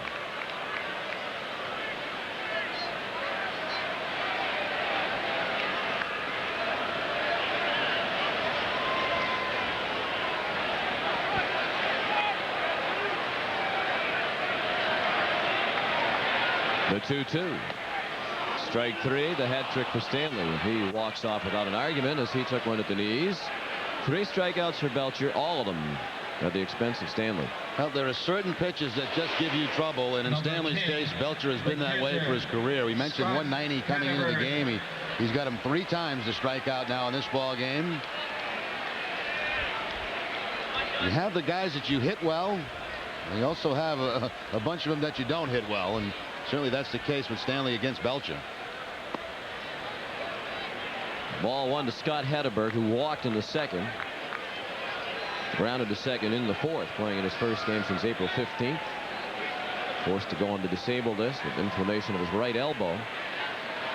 Trying to deliver O'Leary from second with 1 out. At an increasingly gray Fenway Park.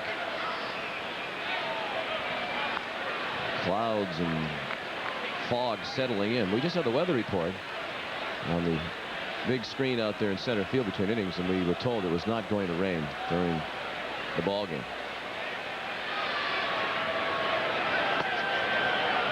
New feature here at Fenway during every game. During a break between innings, there's a news, weather, and sports update courtesy of the folks at New England Cable News. And the weatherman said no rain until tonight. Let's hope he's right. There's a lot of pressure on him right now. It sure is, because it's getting dark. Hedberg takes the ball up and away. 3-1 on Scott with Darren Lewis on deck.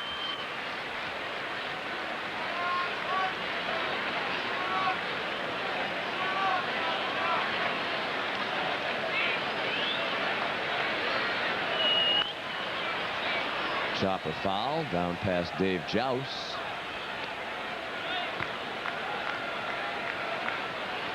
I'm a little surprised Dave didn't make a play on that ball. That's the kind of chance, you know, as a coach you dream about, just a little roller.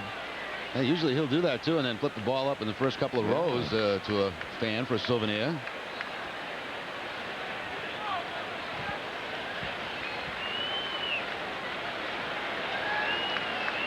Two to 1 Red Sox, 6th inning. Crowd hoping for a big hit from Hedberg on the 3-2 pitch. There it is, base hit. O'Leary coming around to score. Anderson's throw cut off. Hedberg has an RBI single, and Boston has a 3-1 lead.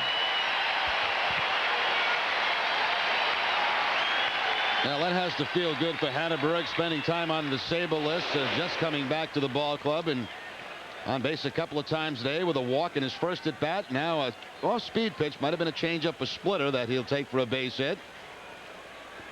And give the Red Sox now a 3-1 lead as Dick Pohl out to have a conversation with Tim Belcher.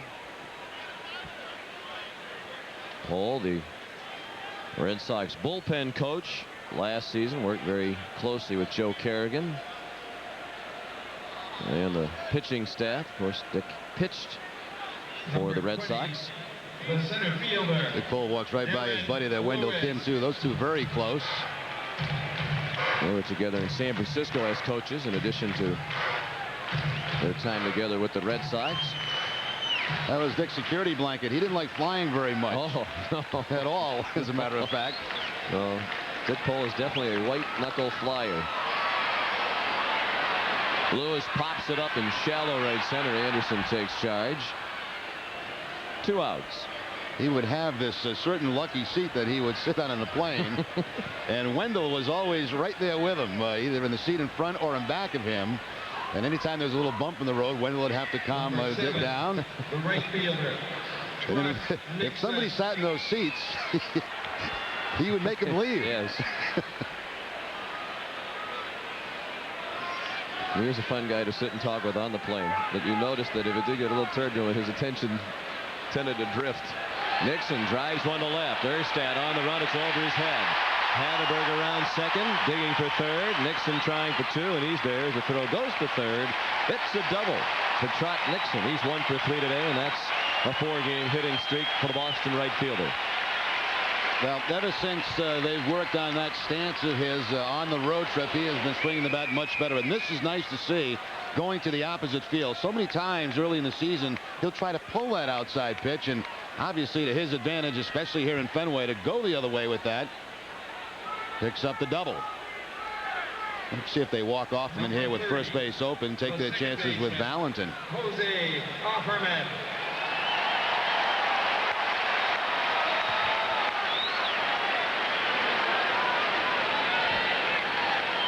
Looks like they're going to come after Jose. Runners at second and third and 2 outs. Ball one inside. Offerman 2 for 3, 2 singles and a ground ball to first last inning. Red Sox in double figures in the hit column again today. They now have 10. Fouled out a play to the left. Wahlbeck in pursuit. No chance. Unless he has some sort of rocket or something that could zip him up to the upper deck. That was up in the roof boxes. That'd be fun. They gave the players those little jet propulsion things. They could zip right up there and make a play. Dick Pole would like that, though. Anything in the air flying around, he probably would not be in favor of.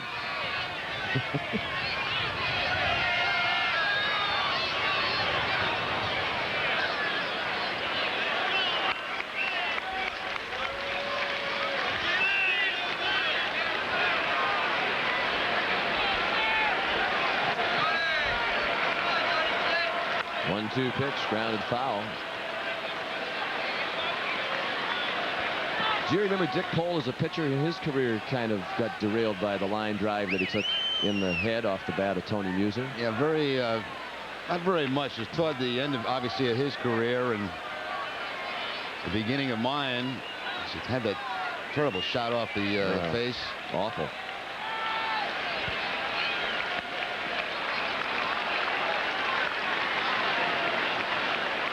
Two and two now. 3-1 Red Sox. In the 6th, base hit would really change the complexion of this game. Would likely score 2. The outfield very shallow, particularly in left and center. 2-2. That's down the right field line. Unruh will have to play it on a hop. Hatteberg has scored. Nixon's right behind. A big hit by Offerman, his 3rd of the day. They pitched to him with first base open and paid the price. It's 5-1 Red Sox. It looked like they wanted to stay inside on Offerman that hole at bat with the fastballs and breaking ball, and this time Offerman with 2 strikes looking for the ball inside. Got the breaking pitch and a line drive base hit. Offerman now with 15 RBI in the season. Boy, and the hits just keep on coming for him. You mentioned Sean, 4th in the league coming into the game today. With the 3 hits in the ball game now, he has 43 to tie Shannon Stewart for the most in the American League. And that hit knocks Belcher out.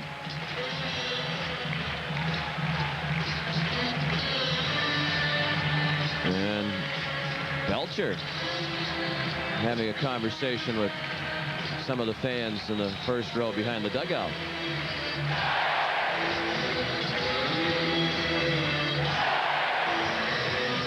Mark Peck-Isaac, the new pitcher, when we come back. After 5 2/3 innings, and starts prior to this one this year, the 5th inning, the tough inning. This afternoon it was the 6th inning that proved to be his undoing, and here is Mark Peck-Isaac on relief. 13th appearance of the season. He's worked 13 innings, allowing 11 hits and only 2 earned runs, 4 walks and 8 strikeouts. He was picked up from St. Louis in exchange for catcher Matt Garrett. This coming back last December in a trade. Big league time with Texas, St. Louis, and also Pittsburgh. 26 games back in 1993.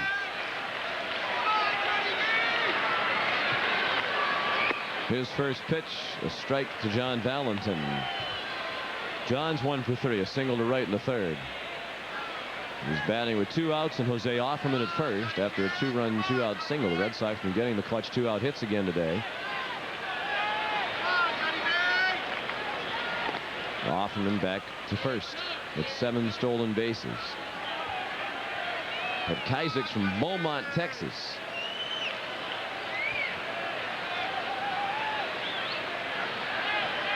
Another Texas Longhorn he pitched for the University of Texas. A pitch out without Offerman running.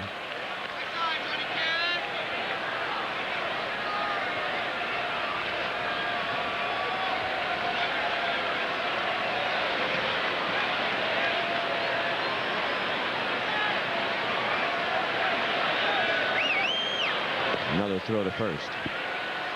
See Derek Lowe continuing to throw in that Red Sox bullpen, so maybe that's going to be it for Pena this afternoon.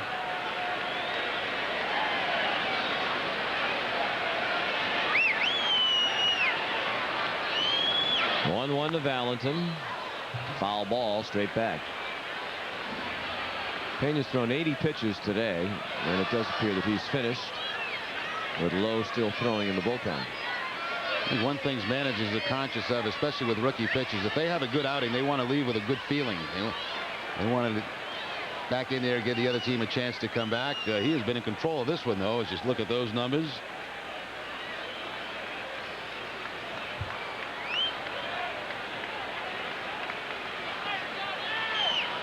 Another pitch out.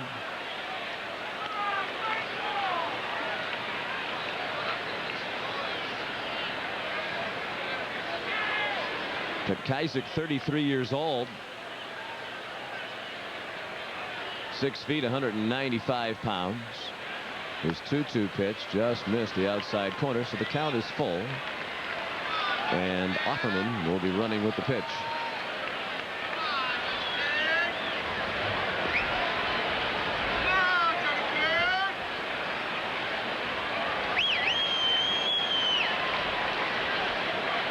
There he goes. And Valentin hits it in the air. Well hit. Left center. Anderson can't catch it. It's off his glove and to the ground. And the Red Sox lead 6-1 as Offerman scores from first on a double by Valentin.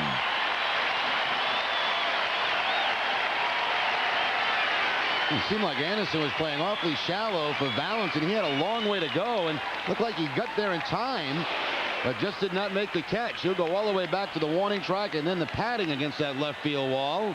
I think the wind knocked this down just a bit and just didn't make the catch on it. Looked like it hit off the heel of the glove and bounced away. Not even sure if it got the glove. It might have been off the arm. Yeah. Ball that could have been caught.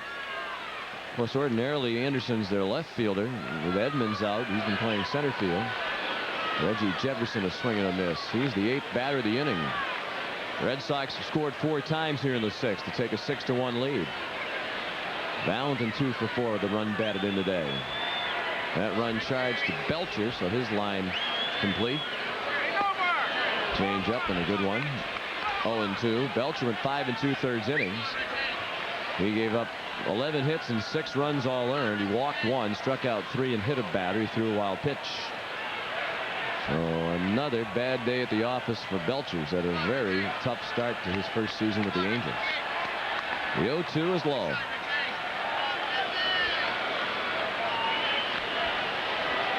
I'd imagine, Jerry, when you get to be Belcher's age, 37, you have a prolonged stretch like this, you must start to wonder if you're losing it. Now, watching him pitch today, Sean, I really didn't notice much of a difference from a year ago, pitching for Kansas City when he won 14 games. He's going through a spell right now, and I'm sure he'll turn it around and pitch better baseball for the Angels before this one's over. He knows how to pitch, and I think just right now he's having trouble making his pitches at certain locations. Softly to Vaughn, played nicely on the backhand by Mo. And that ends the inning. The Red Sox get 4 to open it up. They lead 6-1 after 6 at Fenway.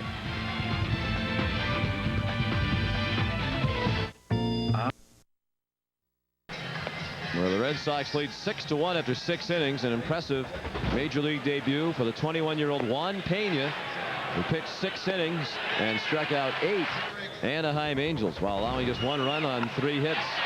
He was well supported by the Boston offense. This Jose Offerman hit scored 2 in the 6th.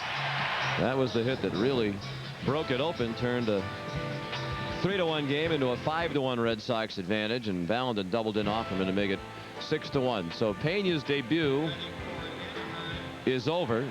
Here is Derek Lowe in relief.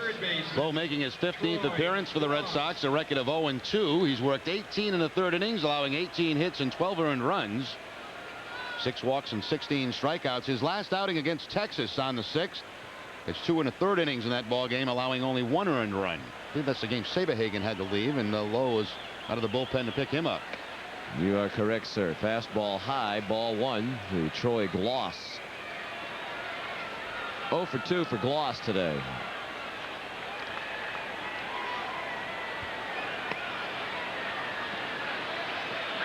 Gloss is struck out and grounded to short. But wasn't that an impressive performance by Juan Pena? Can't have a much more impressive debut than the one that he had here today. Yeah, you really had to like what you were watching today, and that breaking ball, the slider for him was nasty today against those right-handed hitters. Took charge right from the first inning. And there's a strike.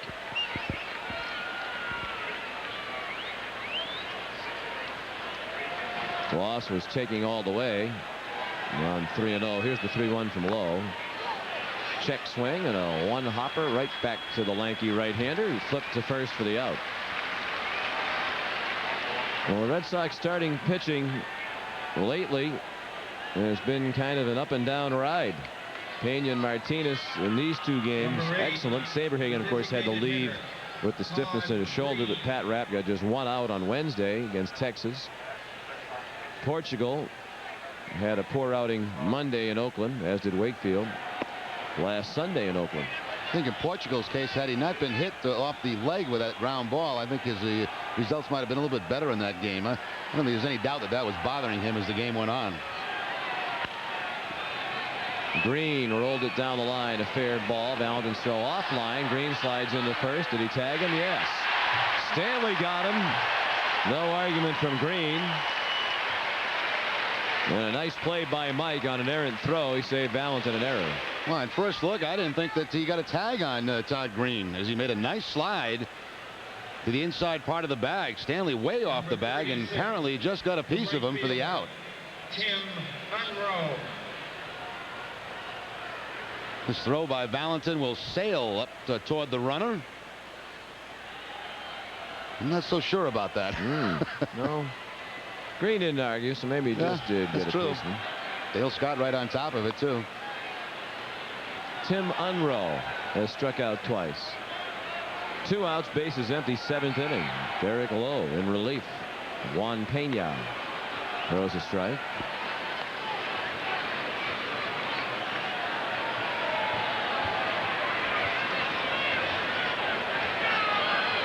Lowe's 1-1 is Lowe. Monroe spent all of last season in the minors in the Cubs organization. In the hole, base hit. 4 hits for Anaheim. We pause for station identification. You're watching Red Sox baseball on the JCS New England Television Network. This is WABI TV Channel 5, Eastern and Central Maine's home for Boston Red Sox baseball.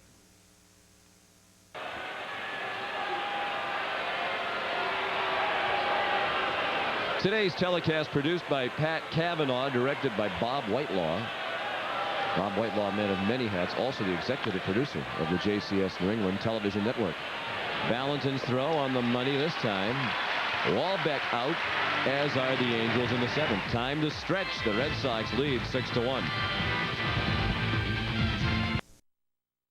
It may not be reproduced or retransmitted in any form, and the accounts and description of this game may not be disseminated without the express written consent of the Boston Red Sox. And Kevin Shea, the Red Sox front office, here to make sure that there is no dissemination. He is the dissemination police. Nomar Garcia Parra leads off against Mark Pekazik. He drills one to deep center. Anderson at the wall, and he makes the catch right up against the pads. Well, on another day with a little help from the breeze, or even just a warmer day, that one's up into the center field bleachers, but not today. Number 25. Nomar has picked some bad days and bad ballparks to hit those fly balls in center field. Over in Detroit a couple of times. That wind knocking it down there. I didn't think Anderson was going to catch up to it, but ended up getting back to the wall and made it look fairly easy.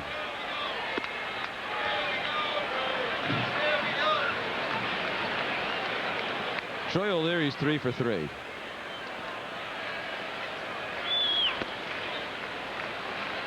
Dan Shaughnessy in the Globe today referred to Kevin Shea as Dean Wormer. What do you suppose that meant? I didn't understand. I know who Dean Wormer is, right? From Animal House.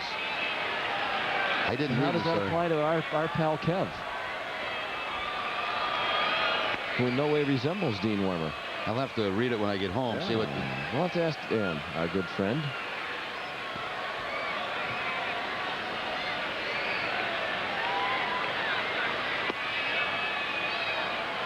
Three and one.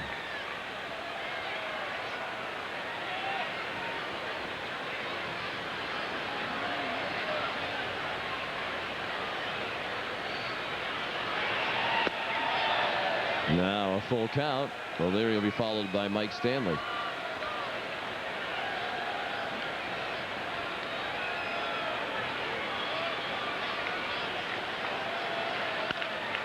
Bounce down to first. Vaughn hobbling again. 2 outs. Did you happen to see any of the fans Mo supposedly had in attendance tonight from a certain Number 24, the first baseman, establishment in Rhode Island? I thought I saw a couple of signs. I was focusing mainly on the game. As you always are. For that particular thing. Yeah, right.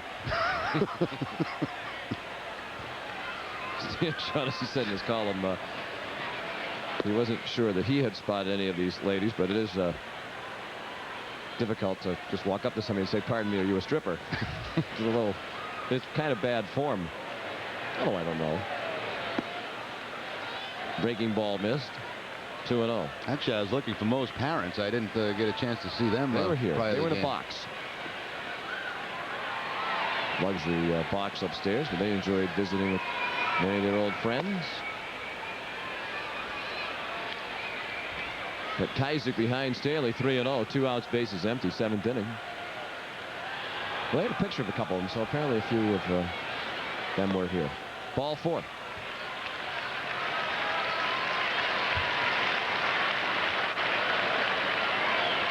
Stanley walks. He's aboard for the first time. He was happy to see Belcher lead. He whiffed 3 times against Belcher. The catcher, Scott Hatteberg.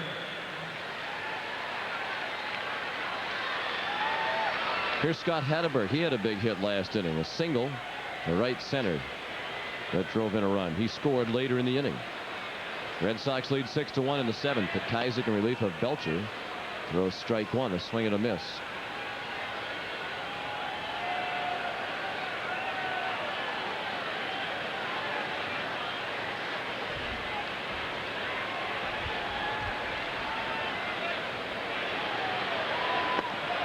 Just a little bit inside. Be interesting to see what happens now in the last year plus when Hatteberg was healthy. Varitek and Hatteberg, for the most part, platooned. And it'll be interesting to see if Varitek continues to get the bulk of the playing time. I think he's gonna, Sean. They talked about that in spring training, where they wanted to give him more playing time this year, and he's certainly especially defensively done a nice job, and I think he's going to get most of the time. Example like today, you're facing a right-handed, day game after night game, get Hatteberg in, will get some at-bats. And the 1-2 to Scott is in the dirt and stopped by Walbeck.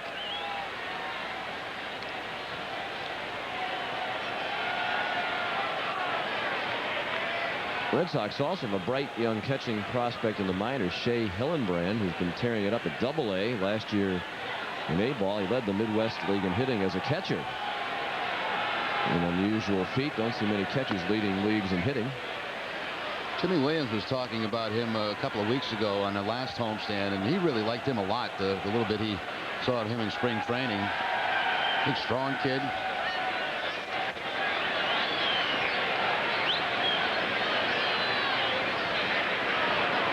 Stanley runs on the 3-2 pitch. Hatteberg lifts it to left center.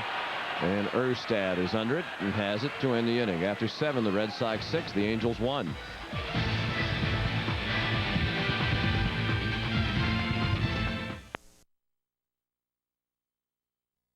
Hopefully the weather will be nicer on Mother's Day tomorrow. We'll have the ball game for you. The series finale between the Red Sox and the Angels at 1 o'clock. Over most of these stations, Lynn native Ken Hill will be on the mound for Anaheim. Seattle is here. Good seats still available. Nesson will have the ball games Monday, Tuesday, and Wednesday. Now the National League scoreboard. What a day Benito Santiago is having. He's hit 2 home runs, has driven in 4. Sammy Sosa has homered as well for Chicago. His 7th, and the Cubs lead 7-3. Philadelphia and Colorado just getting started. Bennett against Bohannon. And the rest of the National League action is later. Derek Lowe threw ball 1 to Jeff Hewson, who scored the Anaheim run in the 3rd when he walked. Came in on a Darren Erstad double. Erstad's on deck. That's a foul ball.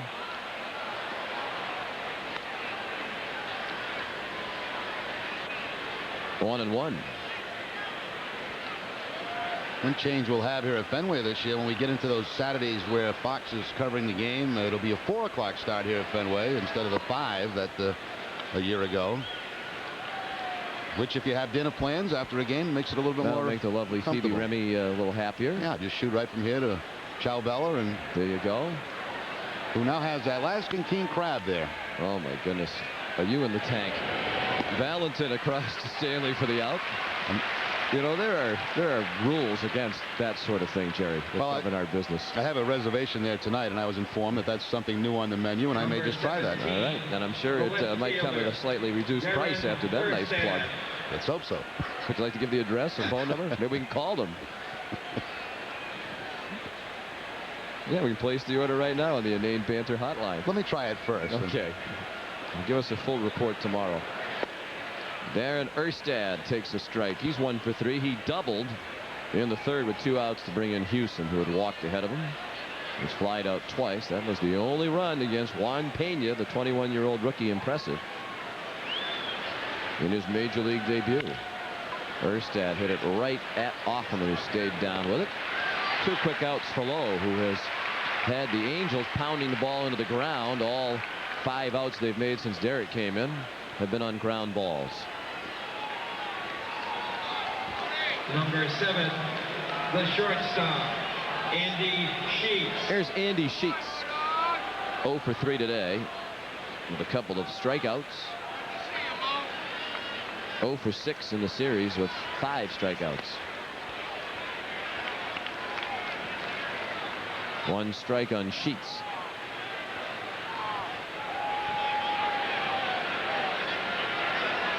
Anaheim has scored 1 run in this series in 16 2/3 innings.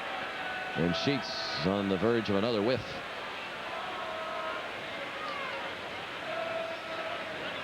The 0-2. Breaking ball way outside. Ken Hill and Mark Portugal, the pitching matchup tomorrow. The Red Sox have had trouble with Hill over the years. The Lynn native 5-1 lifetime against Boston. 3-0 last year. Strike 3. Sheets has struck out 6 times now in 2 games. No king crab for him tonight. 6-1 Red Sox. You're watching Red Sox baseball on the JCS New England Television Network.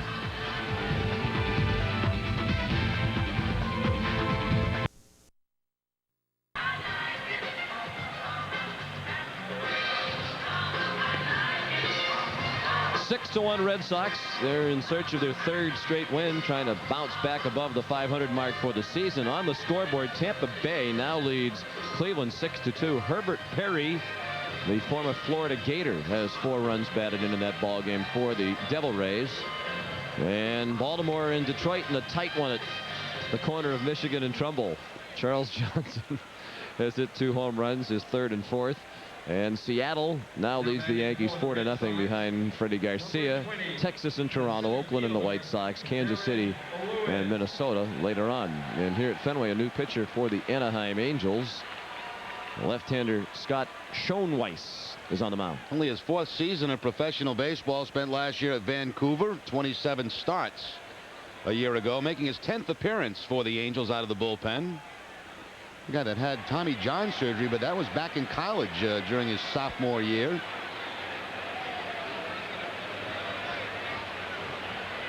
Good job on the name, Jerry. Your practice has paid off. Darren Lewis slaps one past Schoenweiss. Sheets to Vaughn for the out. They get the hustling Lewis by a running step. Darren is 0 for 3 with a sacrifice fly today.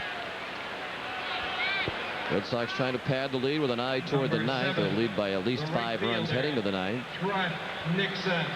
Mo Vaughn, Garrett Anderson, and Troy Gloss drew up in the 9th. The big bats for the Angels. Trot Nixon doubled and scored in the 6th. He's 1 for 3. He's now hit in 4 straight. Fly ball to left, didn't quite catch all of that one. On the edge of the track, it's Erstad for the 2nd out.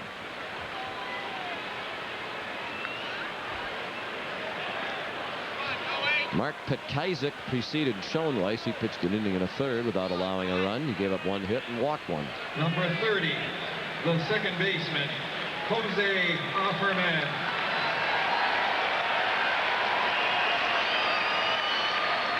Jose Offerman had another big day. 3 for 4. He has scored a run and knocked in 2. He's now hitting .368 and challenging for the league lead in hitting. 1-1 the count. 2 quick outs for Scott Schoenweiss, a New Jersey native. He lives in Mount Laurel, New Jersey. He went to Duke University, graduated from Duke in '96. Received his degree in history and is #1 all time in Duke baseball history in wins with 30.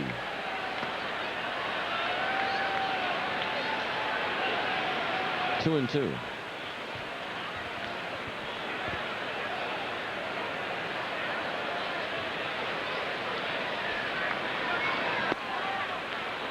A full count.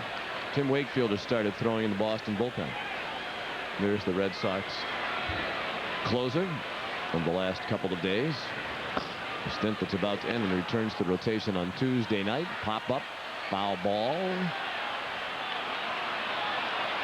Houston closest to it, couldn't get there. You could really see Vaughn struggling, trying to get back for that pop-up. Still very noticeable limp when he goes into the into a jog or a run.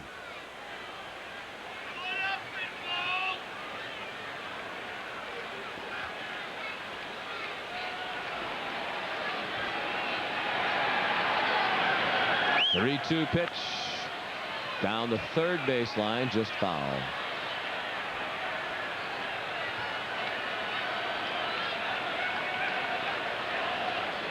Gloss, a big guy, about 6'5". Can you be too big to be a 3rd baseman, you think? I'm trying to think, Sean. The last guy who played 3rd base that tall, and what's Cal Ripken? 6'3", 6'4"? Yeah, Ripken's good size, not quite that tall, but pretty big guy. Of course, Cal moved to 3rd base, started at 3rd base, went to shortstop, and then back to 3rd. First step quickness important down at 3rd base.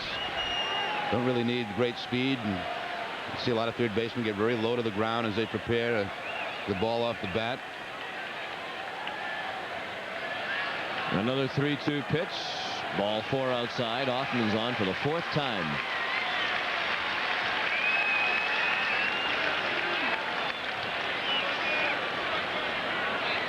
A 2-out base runner for the Red Sox in the 8th. The 3rd baseman, Jaun Valentin. Here's John Valentin, who's had a good day. A single and an RBI double. 2 for 4. Schoenweiss shortened his delivery with Hoffman at first and missed low.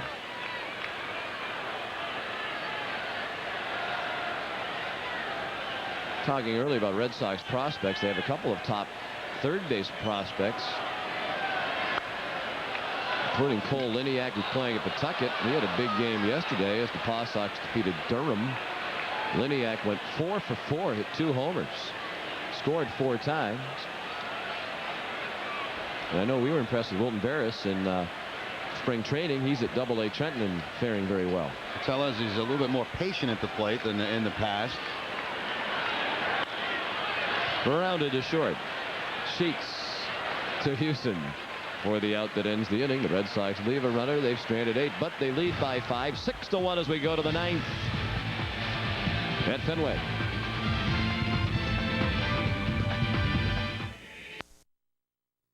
To find new and different ways to amuse myself if no one else. 29,385 here today. Here's a summary of what they have viewed. Vaughn Pena, very impressive major league debut. 8 strikeouts in 6 innings. He allowed just 1 run on 3 hits and walked 1. Troy O'Leary and Jose Offerman leading a 12-hit Red Sox attack. Offerman's hit in 9 straight. Here's Mo Vaughn against Derek Lowe's. Pitched 2 scoreless innings in relief of Pena. And I believe if he goes 3 innings, he will get a save. If he finishes. They do have Wakefield warming just in case. Breaking ball missed. Vaughn came up with his first hit of the series in his last at bat, a single to left against the shift, which they have on again with 3 infielders on the right. Vaughn, Anderson, and Gloss. The trio of Angel swingers do up. Mo couldn't get to that one. Nasty pitch blowing away. About Valentin, he's just about out on that outfield grass behind shortstop.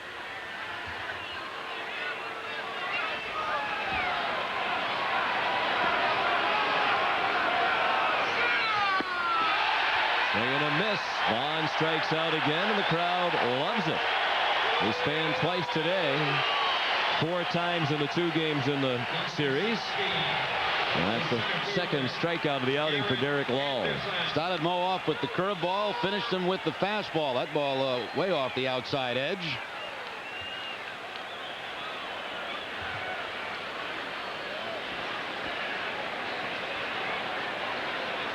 How about the Red Sox pitchers racking up the strikeouts? 17 of them last night.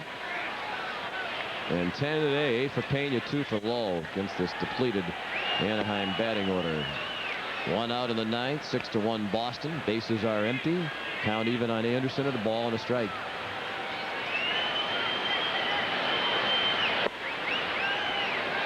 You're wondering, the last Red Sox pitcher to win his major league debut as a starter was Vaughn Eshelman. A little trivia question there. May 2nd of '95 in New York. He pitched 6 shutout innings in that game. How about some of these names of the last 7 Red Sox pitchers who won their major league debut as a starter? Let's hope that Pena fares better than most of these folks.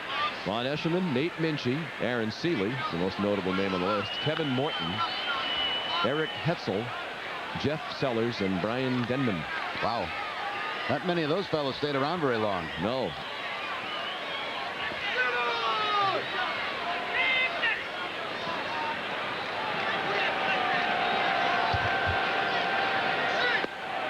Backdoor breaking ball missed. 3-2. Morton's debut, man, he was very impressive. That was in July of '91, a game here against Detroit. He went the distance, allowed just 1 run, struck out 9. That was really the highlight of his career.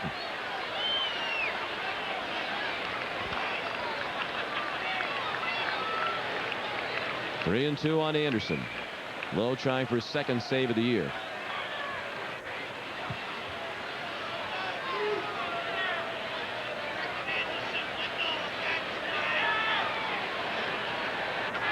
Payoff pitch, hit on the ground to short. 2 outs.